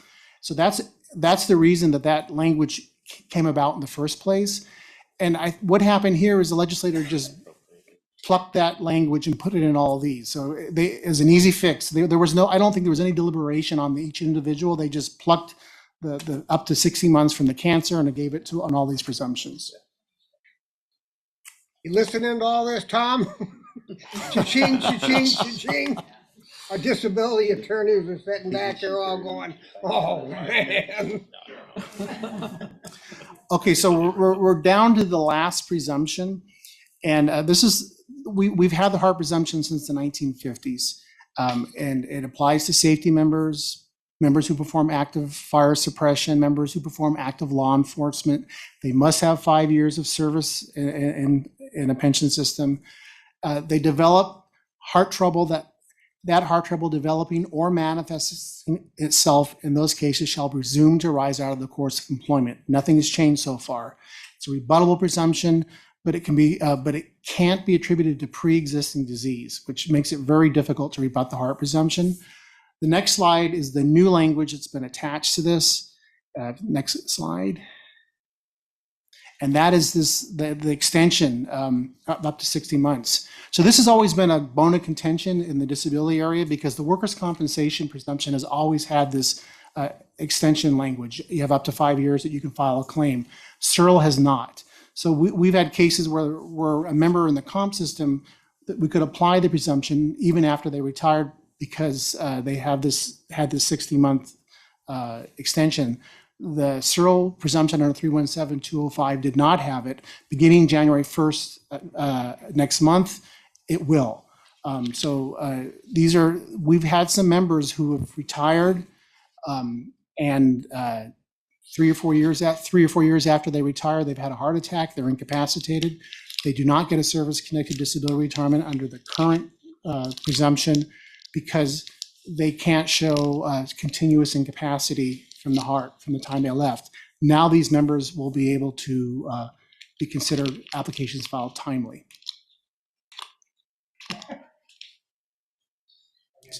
So the next slide, I've actually gone through this at the very beginning. It's just these time limits are under 31722. But I'm free to answer any further questions if the board has any. Okay, any additional questions? I know we were taking questions throughout. Anybody have any final questions? I see none. I thank you very much, Frank, for the presentation. It's very informative and a lot to wrap our head around here with this. Thank you. Okay, just for a time check for everybody, we're gonna get through to good of the order, and then we'll take a bathroom break for everybody, and then we'll come back. So, fortunately, items C through J is information only. Is there any trustee who would like to poll or discuss any of those items? Hearing none, we'll move on to items for staff review. Bonnie, do we have any? We only have one request from Trustee Santos. He requested an update regarding the county litigation. Okay. I think I did that already. Do we need any additional? Do you want formal? No formal? No. Or- No. Okay, so we will withhold that one. And then moving on to our items for future agendas. Any requests from any trustees to add future agenda items? Seeing none, we will move on to good of the order. Mr. Oakham. Good of the order? Yeah, Western Asset has invited us to go see the parade. If you haven't seen that, if you haven't gone to the Western Asset, it's a nice situation. I just want to remind everybody in the room that Michigan, and I was going to wear my Michigan hat today, but I decided it was not appropriate, is coming to the Rose Bowl to play a team from Alabama. I talked to him yesterday. Tickets are sold out. It's going to be an absolute incredible game. So if you have a chance to go, okay, Mr. Grable, they might invite you from Western Asset if that's not a conflict. So if you have a chance, do it. Pasadena, as you know, it's a wonderful time. The theme of the parade this year by a fellow who's the president, Alex Agajanian, who's a lawyer and does some work for me, is music. And they have her last name is McDonald, I forgot her first name. She's a wonderful Broadway artist, has won all kinds of awards, and she'll be the Grand Marshal. She's not a well-known name. Audra McDonald. What's her first name? Audra. Andra, she's from Fresno. She is in my house. She's pretty well known. In whose house? JP. JP? house. He's listening to it now. Well, I'm pleased. Better go to Western Asset and see it. Anyway, that's it. First of all, I want to congratulate and wish warm regards to our retiring to Alan, okay, and to Santos on your retirements. Alan will look forward to if you haven't moved to South Carolina or wherever that is, we look forward to having you back for my last year. And Herman, you're going to enjoy yourself out east and have one more year before retirement? Correct. Okay, I'm wondering if I can get 25 years and retire in about 3 or 4, but I haven't figured out how to do that. Thank you all. Mr. Sanchez? I just want to congratulate everybody that received their promotion. Congratulations and thank you to everyone that makes this place run. And happy holidays. Ms. Gray? I don't even know where to begin. So I'll just trail off of Mr. Sanchez. I am really happy to hear of the promotions within LACERA, and that's the whole operative word, within. It's, you recognize, Mr. Kramer, you recognize the very good work of our staff, and I commend you and the individuals who decided to promote those from within. It just makes me feel really good because it also increases morale within the department. I shouldn't call you the department, within the office, because they have something to look forward to. And I thank you for that. The next issue I wanted to raise was Alan. Thank you so much. It's been great working with you. We have had our moments, but we have always been friends. And it's always good to see Alan at conferences. Lets you know that there's somebody else that's got your back. And something that I learned about Alan, he is an incredible a cappella singer. Incredible. And it's wonderful to have been serenaded by him once. Wow. Incredible. Herman, you have been my mentor. We've been joined at the hip. It has just been wonderful. You have served the boards for 20 years total. And that's a long time to be a trustee. It's a long time to dedicate all of your energies toward making sure that our members are protected, our fund is protected, and making sure that everything is fair.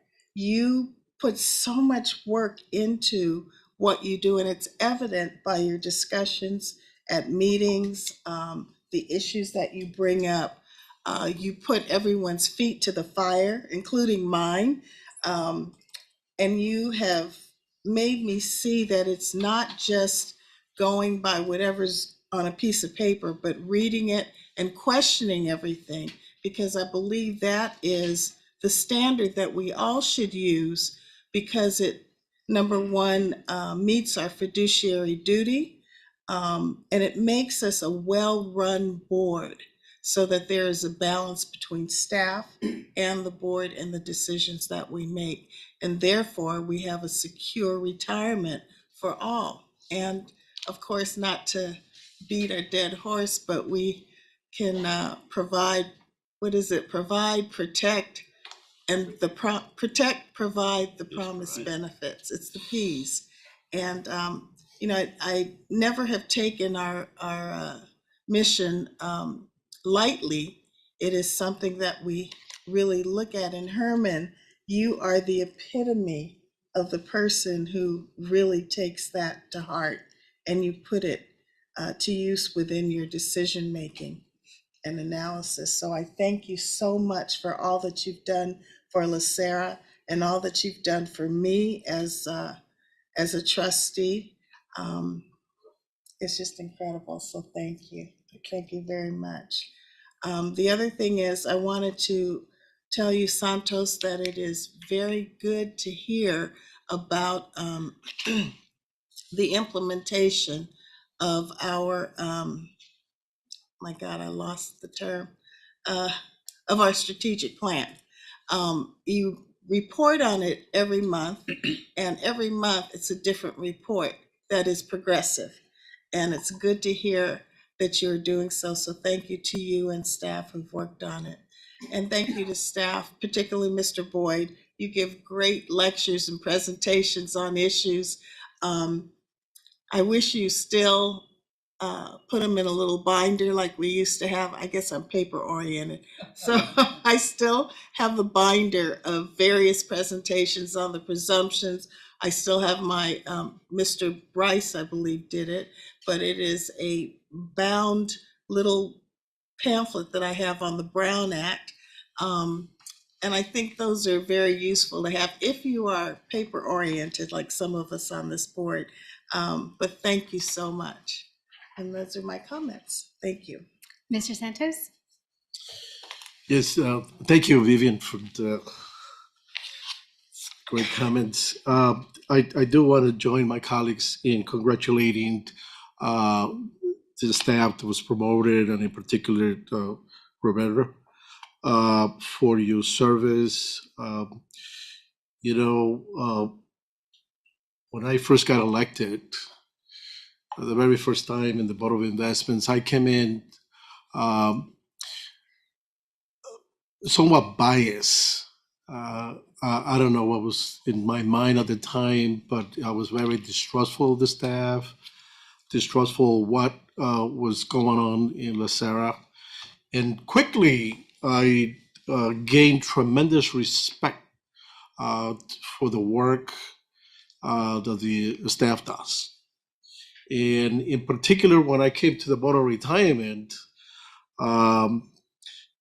because in the Board of Investments, as you know, we're familiar what happens in the Board of Retirement, but not totally familiar with it. And I very much enjoyed my time here because what we do here, it really has a tremendous impact on our members. And that is something that is very rewarding. And Frank, reading your legal opinions, it was the first item, quite frankly. When I look at a case, I look to see if there was a legal opinion, and that was the first thing I read. Very instructive, well written, and your command of the law is tremendous. It's just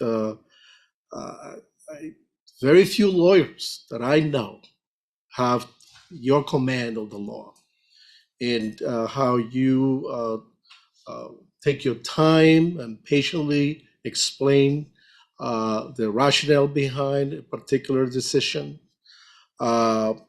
It was just tremendous seeing you work here every board meeting that we have. So you're an invaluable member. Everybody is invaluable, but I gotta say, Frank, from my perspective, it's tremendous work that you do.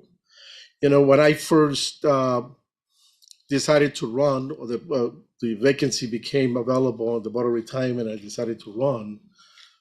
As always, you go around getting support for the different labor organizations. And Mr. Key was so kind to take me to one of the law enforcement organizations that do vote for general members like myself. And at that meeting, in the discussions with the president of that particular union, it became very clear from the very beginning that this individual was mistrustful because I'm a public defender.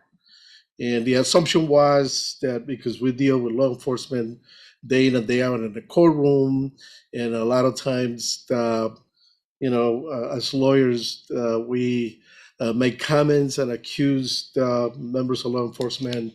And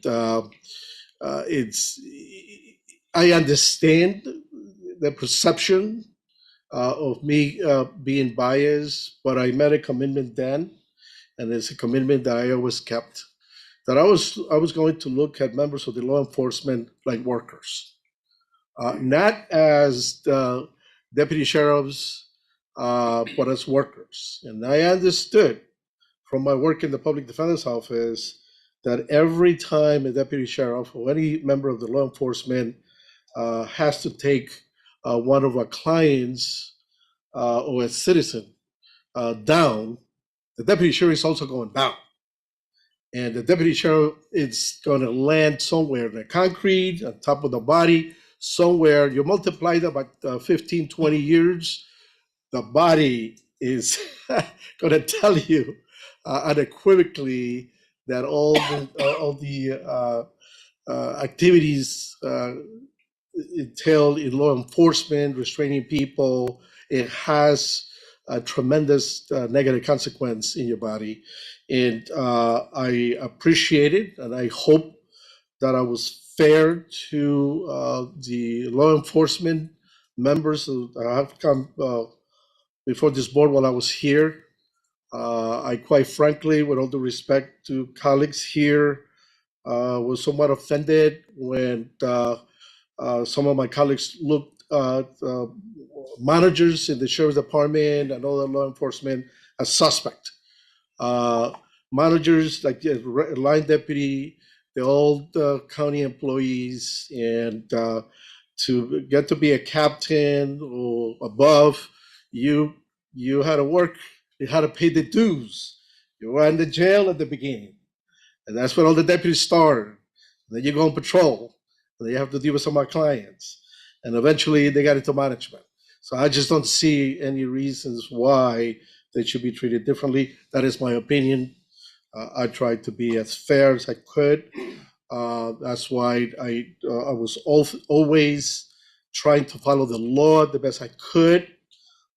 That's why those legal memos are very instructive to me, because I always wanted to do what is right for the members. And that's a commitment that I made to my constituents, and I hope I was able to keep that throughout my service here. I'd like to thank Mr. Bernstein for your service here. Really appreciate it. Appointed members don't get paid. All the work that you do is for free, and you represent the taxpayers. And I really appreciate your commitment over the years.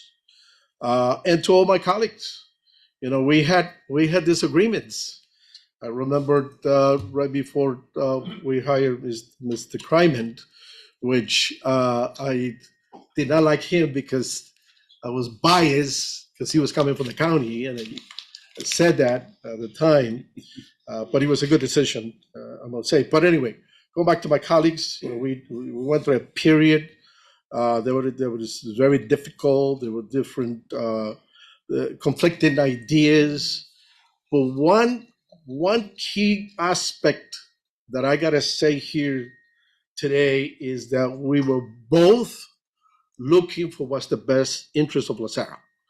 Maybe we were looking at it from different perspectives, but the bottom line is that my interpretation was that anybody who disagreed with me in terms of the governance of this organization, they were doing it because they care about the organization. And what is really important, it kind of reminds me of some of the cases with the DAs where we will go at it, but at the end of the case, we were all friends, and we will all get together for a drink or play golf or whatever the case may be. I'm happy to say that that's what has happened here, although we disagree vehemently. We've all moved forward from that. Once the issue was resolved one way or another, we moved on, and there was I didn't feel any animosity towards me on some of the positions, contrary positions that I took. But that's the ideal definition of being collegial, is that you can disagree, but at the end, once the disagreement is put away, we were able to continue work, and the respect that I received from my colleagues, those that were the interpretation was different than mine, never change. And likewise, that is very important, because the stability of this board and how we conduct ourselves on this board has a tremendous impact on the staff. It's embarrassing when we were going through our troubles before Mr. Kryman came in, to see the faces of the staff and the few comments that I received in the hallway. It's very demoralizing when the staff CEOs in disagreement and not being able to put our minds together. But we did. And even though I didn't like Mr. Kryman because you were coming from the county, I learned to respect you and appreciate you, especially when COVID hit in March when we shut down, that we had to do whatever we needed to do. And thank you for that, because you brought stability to the organization. So again, thank you, staff. Keep doing what you do day in and day out. And believe me, I will be retiring, but I will be a member and there's always public comment if I don't like what's going on here. But I suspect that given where we are today and how stable we are, that it will be no need for me, and I can go and hang out in Colombia. So thank you very much, and happy holidays to all of you. Thank you. Vice Chair Ellen Bernstein. Thank you, Bonnie. So I have, as many of my people do, an overly developed sense of irony, and certainly the Form 700 progress was a little bit, but the best was we were having a holiday party downstairs when I walked in, probably when you all walked in, and you all have a very good idea of what I do and what I've been doing here, but my friends, even after 13 years, have no idea what I do here, and I have joked repeatedly over the years that people have a vague sense that I have an involvement with LACERA, and that they usually think that I'm on the holiday party organization committee because they just don't get it. I almost feel like I should start serving up the eggs down there, but I came up here and it put me in a good mood. I so appreciate the staff, and I've been here a long time, as has Herman, and I appreciate many of you, and many of your predecessors. You know, I've known Bonnie a long time now. She's such an asset, and even more significant to me, she's such a good mother. But I also remember Liz very well, and in many of the cases, I've worked with you for years, and I've worked with your predecessors. And I'm going to try to avoid name checking because I've discovered over the years that it inevitably leads to leaving off names. And I don't know of a trade magazine where I can take out an article afterwards thanking all the other people, but thank you all, and thank you so much to my colleagues. I am, and I feel like this echoes some of Herman's excellent comments. I judge my colleagues on one thing, which is, do they show up prepared? And I have been overwhelmingly impressed with the overwhelming number of colleagues who show up prepared. I have hated some of our disagreements. I have enjoyed some of our disagreements. I have been contrarian at times, and over the years, I have sometimes moved towards where other people were, and sometimes I think people have moved towards where I was, and that's the process, and it's a good process, and I've really enjoyed being a part of it. I want to thank Supervisor Zev Yaroslavsky and Supervisor Sheila Kuehl for appointing me 5 times. There was a part of me that wanted to do the hat trick of getting an appointment from Supervisor Horvath. But for those of you who have known me long enough that you remember me as this like kind of a nerdy guy raising 3 little kids, my babies turn 18 this month, and I'm going to be an empty nester, and I'm very gratified that I have this opportunity to help protect. Thank you. It's so short, and I've read it so many times that I've been involved in protecting it. I believe that LACERA is in as good or better condition today in December of 23 than when I arrived in February of 2011. And if I've played any part in that, I'm really grateful that I've gotten to be a part of it. It's been an honor to serve the members. It's a curious position being an appointed. It is a lot of work. It is no compensation, but it's really gratifying, really gratifying. And I so sort of want to also start acknowledging individual trustees, but I think I'm just going to do 1 or 2. And I'm going to say one thing. Herman has been an excellent addition to this board since he joined in 2016 or 17, and I'm so grateful to work with him. I want to just say a moment of acknowledgement, because my people believe in sort of keeping the memory of people alive.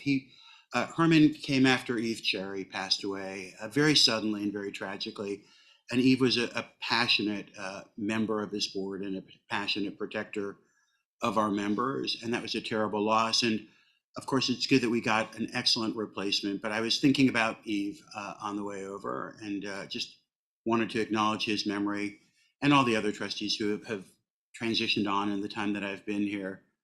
And I'm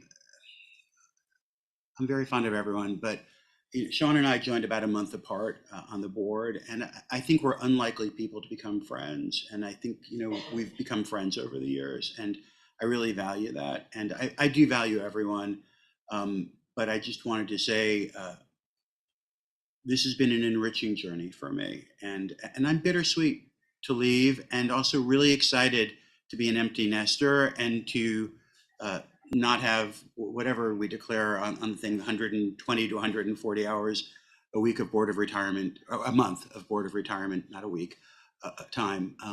But it's been great. And thank you all for the kind words that have been said. And finally, because I actually find it kind of embarrassing to be talked about like this, and therefore feel the need to share the wealth, it is Les's birthday today. Oh. Sorry.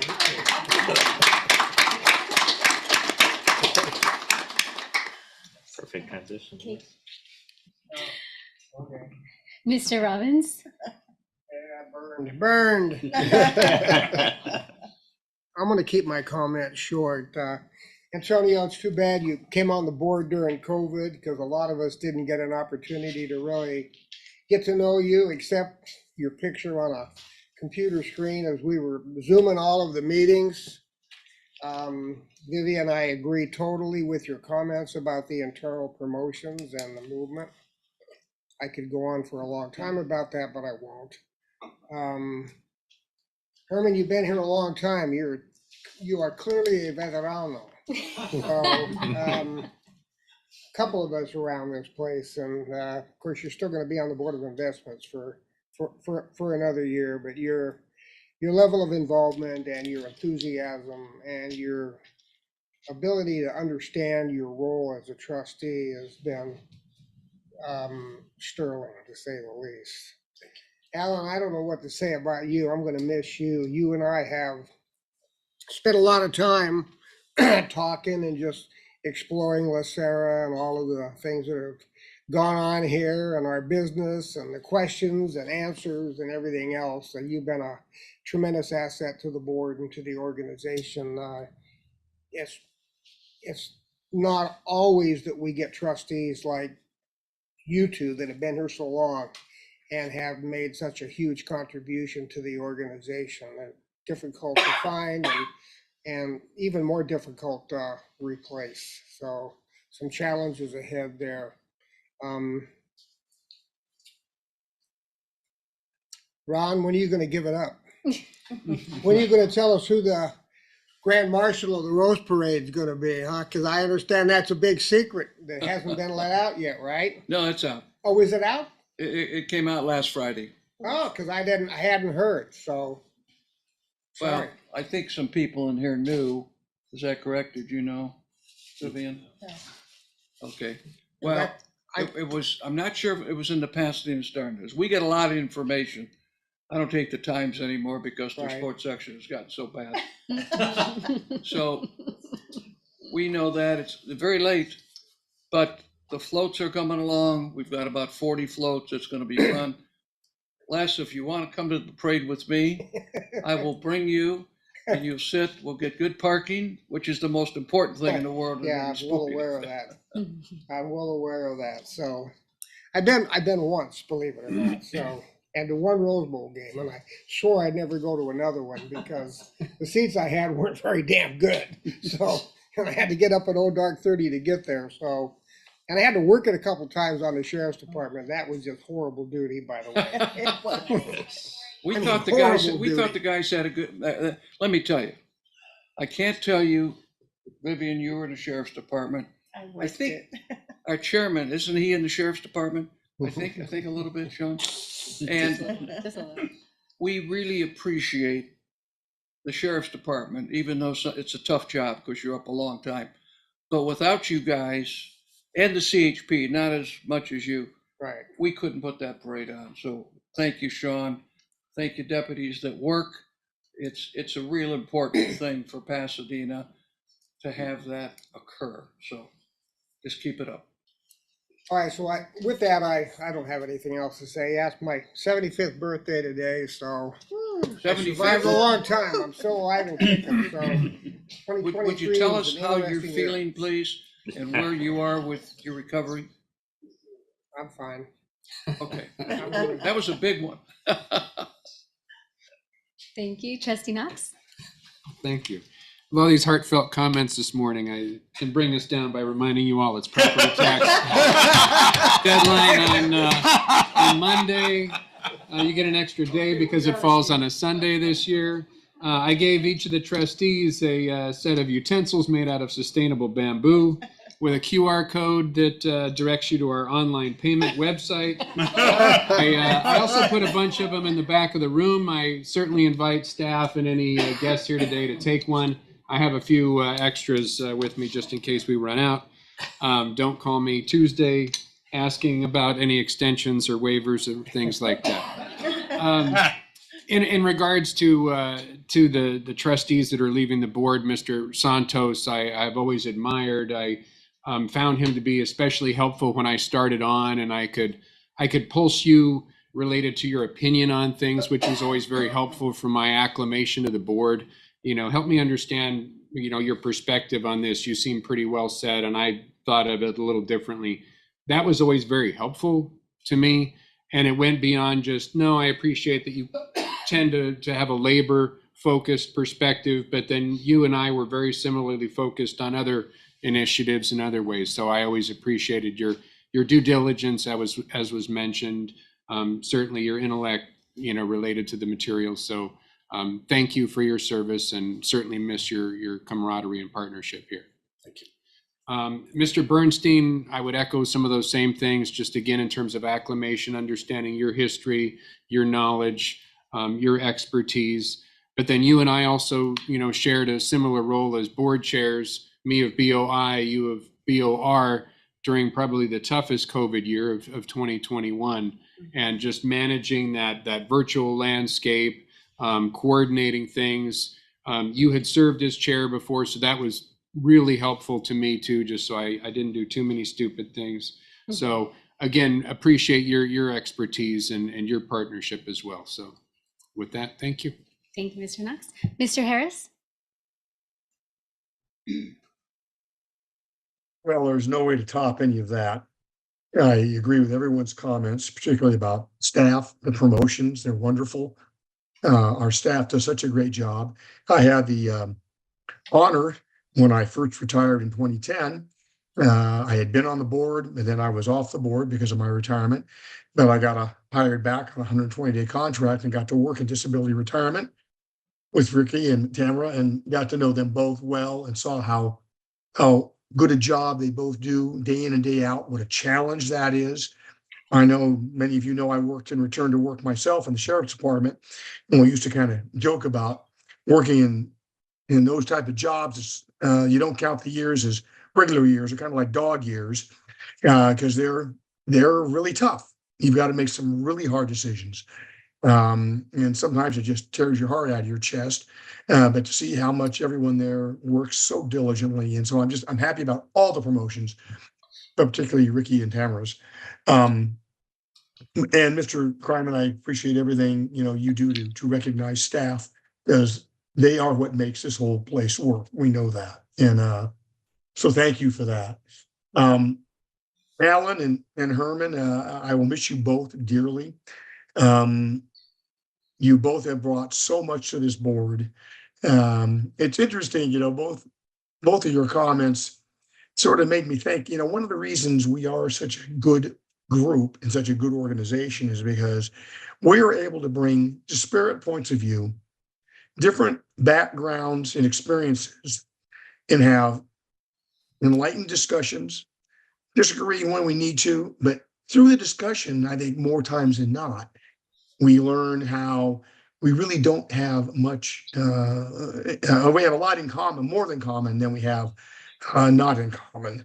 And it's too bad that the rest of our society can't figure this out, that, we need to just quit yelling at each other and listen to one another. When we do that, like what happens on this board on a monthly basis, we find that we really have a whole lot in common, and that we can fulfill our obligations with the board, even despite those differences, and come with good decisions and protect the system and the members at the same time. So I appreciate the fact that you've both been willing to do that. Like I say, I'll miss you both. Your expertise is amazing. It's interesting. Herman talks about his experience worried about going to a law enforcement labor organization and how he was concerned about it. And I always kind of chuckle because I think I don't understand that, frankly, because, those of us in law enforcement and those of us in the public defender's office and the DA's office, we all should be working towards the same goal as we are here in LACERA, which is justice. And, that's what we're all about. We may come at it from a little different angle, but at the end of the day, it's all about justice. It's justice for our members, no matter what arena we're talking about. So I'm with you. Justice is what's important. Keith, I will be taking you up. Don't worry, the taxes will be doing the online thing. So thank you for making that possible again. That's really helpful. And Ron, I got to tell you, I only worked the Rose Parade for 19 years in my 35 years in the Sheriff's Department. And that's not because I was drafted 19 years. It's because I volunteered because I love the Rose Parade. I'm with you. I'm kind of a Pasadena guy. And I just truly love the parade and was glad I got to work it for so many years. And I appreciate the volunteerism of all those who make that happen. This is going to be one heck of a game this year and a heck of a parade. Unless the only reason or the main reason I'm not sitting there next to you today is because of the way I sound. I thought, here I'm not feeling too bad, but not feeling really great. And do I want to sit next to my friend who's had open heart surgery in the last 10 months and risk getting him sick? So I said, no, I'm staying home. So it's because of you I'm here today. But I appreciate the fact, happy birthday on your 75th birthday.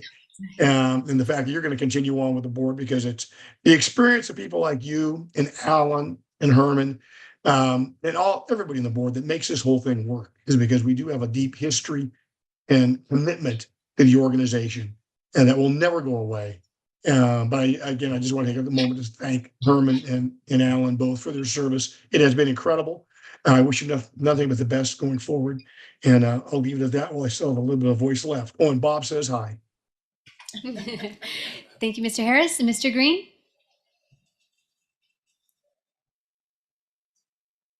Thanks. I was hoping to. Can you guys hear me okay? Yes. There's a lot's been said. It's hard to follow that. I think Mr. Harris said that, but a couple things. Happy birthday, Les. Everyone, it becomes a point you earn them, right? So happy birthday. I just want to acknowledge, Mr. Santos and Mr. Bernstein. As a new trustee, it was apparent pretty quickly when I went to Washington, D.C. with Mr. Santos that his passion and tenacity with focus on his fiduciary responsibility and what he was there to do. It's showing what right looked like, what something to emulate. And, it was already said, he's always been available. And his candor in the meetings, and asking the questions, and his encouragement, that's been amazing as an onboarding trustee. And Mr. Bernstein, what I noted about you is it's impressive, and is that you ask tough questions and sometimes unpopular questions, and it only demonstrates your commitment to what should be done. And it also is to be noted, it's that it might not be the popular thing to ask. It might initiate a robust debate or discussion, but that doesn't waver you're compelling, you're compelled to do it for that sense of duty. And that's also what right looks like. And I'm gonna miss you guys. I look to all of my fellow trustees, as a team, and you guys are hanging up your jerseys. But I guess they'll go on the wall at the forum or whatnot, and so. But yeah, I'll miss you guys. I just finished with staff, and this is a good end of the year as a new trustee. Hearing the news of these ordinance positions and the work that's been done, and it's a good close to the year. And I'm really humbled to be a part of it. And I just want to say thank you to all, and I hope you all have a good holiday. That's it. Thank you. Mr. Popovich? Well, first of all, it's off. And of course, I turned it off. First of all, I want to thank both Mr. Santos and Mr. Bernstein for their service. It's been a pleasure working with you. You certainly added a lot to this board and to the growth of LACERA and getting us where we're at today. So I thank you for that. And last, my birthday present to you is I'm not going to sing, but happy birthday. But I do, I wanted to take a moment because I have some sad news I wanted to share. And it's at the end of the meeting after we've had all this good news. But we lost one of our own on November 22nd, Alan Cochran, who was our division manager of member services, passed away. He was with LACERA for 7 years. Prior to that, he was with San Diego for 13 years. He passed away, and we miss him. He added a lot here. He was dedicated to members. He advocated very stridently for members and doing what was right. We used to meet every day at 5, just about every day at 5, to get caught up on what was going on with members throughout the day, and what we've got what we're working on. And so I personally miss those meetings even after he retired in April, but still I still miss those. But we wish his family the best. And if it's the pleasure of the board, I'd like to ask that we adjourn the meeting in his honor. I'd appreciate that. Thank you. Mr. Kryman? I think I said what I needed to say, but I do want to say that the one thing that I'm really looking forward to is listening to Mr. Bernstein sing perhaps the last swan song, maybe downstairs in the lobby, but Could happen. it could happen. Yeah. That's actually that would be worth the price of admission. Actually, you could probably make some money doing that. But Put it on the website. Yeah, there you go. I just wanted to say thank you once again for your service to our members and to the organization. And I wanted to say happy birthday to you, Les.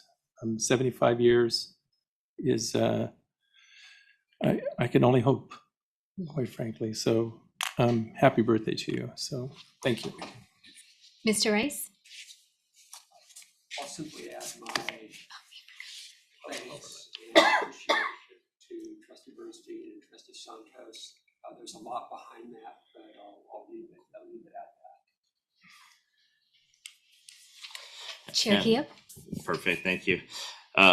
So being the last to go, unfortunately, everything's already been said, but I will try and summarize, because I could sit here and talk on all of those subjects for another hour, but I won't. Number one, I'll start off with LACERA. I very much, Mr. Kryman, your leadership and pushing for the promotions and the movement, that is beautiful. It's good to see. There's still movement that I know is coming, and I know that this also opens up for other opportunities to come and join the organization. LACERA has always been a place where other county employees strive to go to and be, and it continues to be so. And I continue to support you 110% in that. I appreciate all that LACERA staff does.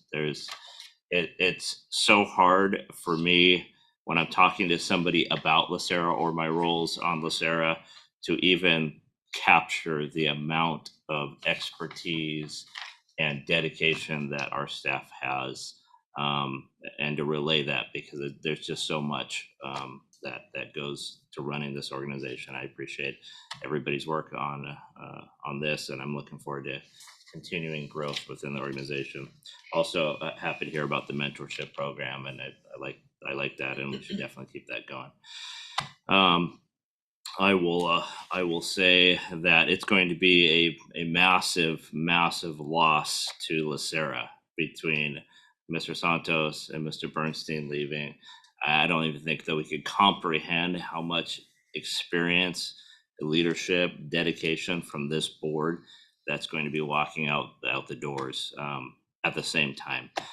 So it's definitely going to be a different world coming in January. Change is inevitable. These happen. It's going to happen with all of us, but we're definitely going to feel it. Mr. Santos, I've so enjoyed our discussions. I've enjoyed our debates. I've just enjoyed just your dedication to this board, and everybody said it. You come into this room better prepared than anybody that I've even known, and it shines through on what you do, and that's because you're dedicated to the organization, to the members, and all of the things that you have done is going to continue to set the stage for future growth. So you set that solid ground that we're on, and we're going to continue to build on it. Mr. Bernstein, it's just been an amazing journey with you as well. You've been my wingman through the whole thing, and we've had many leadership roles together. You're going to be a huge miss to me as well, and I hope you don't mind. I'll be calling you in Tennessee and venting about things that happen, but I won't do any closed session items anymore because you won't be able to hear them. But I appreciate everything that you've done with me as well, on just being a good person to speak to and get thought processes from. So I appreciate both of your services, and you'll be greatly missed. I will also say happy birthday to Les. I already saw a chocolate birthday cake in there, so hopefully you like chocolate. I don't know if we have 75 candles, but we'll do our best. And a couple of other things. Mr. Knox, it's perfect timing because I was just going to thank you for the wooden spoon. Although I don't know if marketing spoon feeding the county with funds via the wooden spoons are the best marketing tool, but I guess it works. And in closing, we are going to, when we close and adjourn the meeting, we have two names that we're going to honor. We heard about the passing of Mr. Cochran, which is he did an amazing job while he was in member services, and I still remember him bringing us to the 21st century there. And then we also have a deputy who passed away who worked for me, Deputy Walter Flores from our Transit Services Bureau. He's a 25-year veteran. We were both custody assistants together 25 years ago. And he is just an amazing person that dedicated his life to the department and to the residents and the community. He was somebody who was going 24/7, always working, and just loved by everybody. He's a major, he died suddenly and is going to be a major loss to us at Transit Services. He had 18 years serving Metro and serving the Transit Services Bureau.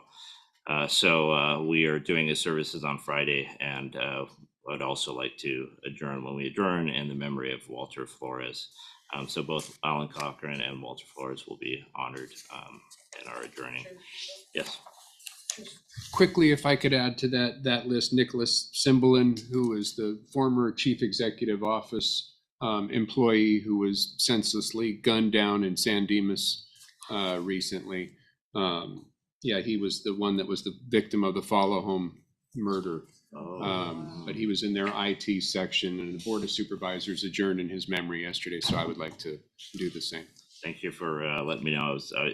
I know of his passing. I didn't know he worked for us. So Yeah, very, very we won't tragic. put it in Nicholas Yep. as well. Okay. Emergency item. Oh, and then so that brings my good of the order to an end. But I do know that we do have an emergency item that we're going to need to vote on to add to the executive session. So I'll have Mr. Rice brief us. Yes. The government code, the Brown Act, permits the board to take items that aren't on the agenda if they came to the board's attention after the agenda was posted, and if there's an immediate need for the board to address the issue. We do have an information security issue, a threat to public security closed session item to take up with you. It meets the requirements of the Brown Act. We need a 2/3 vote, a motion and a 2/3 vote in support of that. I'll move to accept the item. Moved and seconded, and let's do a roll call vote. Mr. Bernstein? Ms. Gray? Yes. Mr. Green? Aye. Mr. Knox? Aye. Mr. Oakham? Aye. Mr. Robbins? Aye. Mr. Sanchez? Aye. Mr. Santos? Yes. The motion passes unanimously by all trustees present. Okay, and then what we're gonna do is we're gonna adjourn until 12 noon, which will give us a chance to use the restroom, grab our food. We're gonna come back in executive session for item B, because we do have attorneys on a time schedule. So we'll go into executive session, and then following that, we'll go into disability cases. So we'll remain in executive session. So we are adjourned until noon. Recording stopped.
We have a quorum in the House, and we have Mr. Harris, Mr. Green on. We're live streaming again.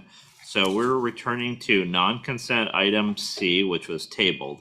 This is the Chief Executive Officer compensation. And we will turn this over to Dr. Natoya, who will kick us off. Sure, thank you. Good afternoon. We're here to, I guess, facilitate a discussion on a potential salary adjustment for Chief Executive Officer Santos Kryman based on the recently completed performance evaluation in executive session. There is one statement that needs to be read.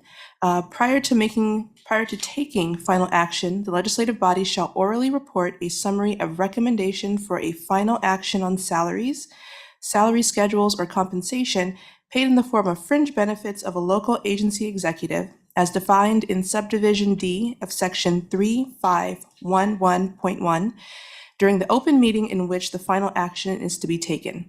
The paragraph shall not affect the public's right under California Public Records Act, Chapter 3.5, commencing with section 6250 of Division 7 of Title I to inspect or copy records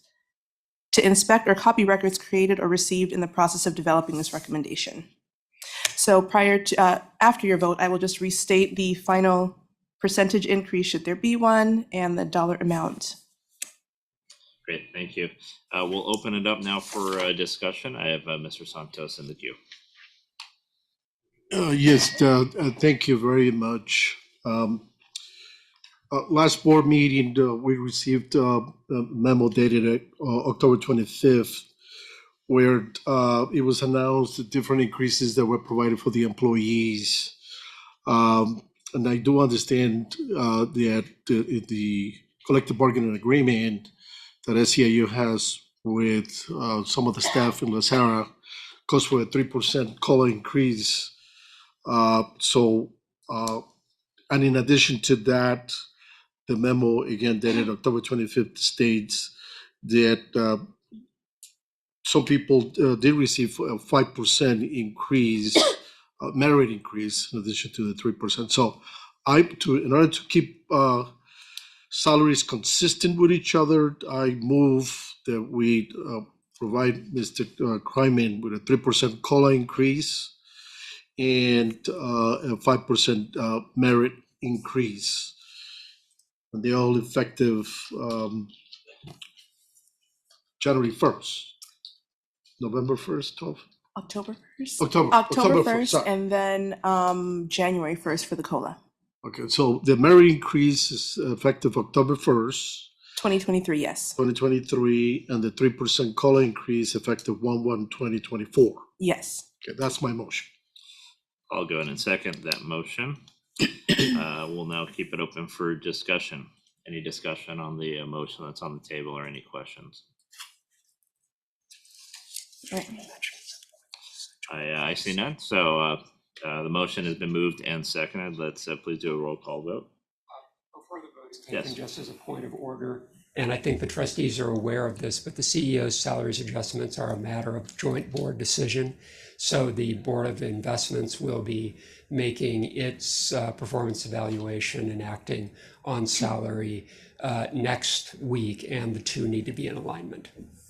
Perfect. So we will we'll make the motion that this is so we can make this as our motion, and as long as they make it as their motion, then it's acceptable. Yes, I think that probably it would be best to actually include in the motion that it's subject to the Board of Investments approval of similar increases. And I can represent as a member of the Board of Investments that I will be making the same motion, but yes, subject to Board of Investments approval. I accept the amendment. Okay. So the recommendation of 5% would be a net total increase per month of $2,018. And the, excuse me, the COLA increase would be a net of $1,271, making Mr. Kryman's total compensation $43,664 per month. Okay, that is the motion that is before us. So let's go ahead and please do a roll call vote. Ms. Gray, Yes. Mr. Green, Aye. Mr. Harris, Aye. Mr. Knox, Aye. Mr. Sanchez, Aye. Mr. Santos. Yes. The motion passes unanimously by all trustees present. Okay, and that is the conclusion of our meeting. So I would like to adjourn in honor of Mr. Alan Cochran, of Deputy Walter Flores, and of Nicholas Sambolny. Okay, we have the OOC. You want to go right into it, right?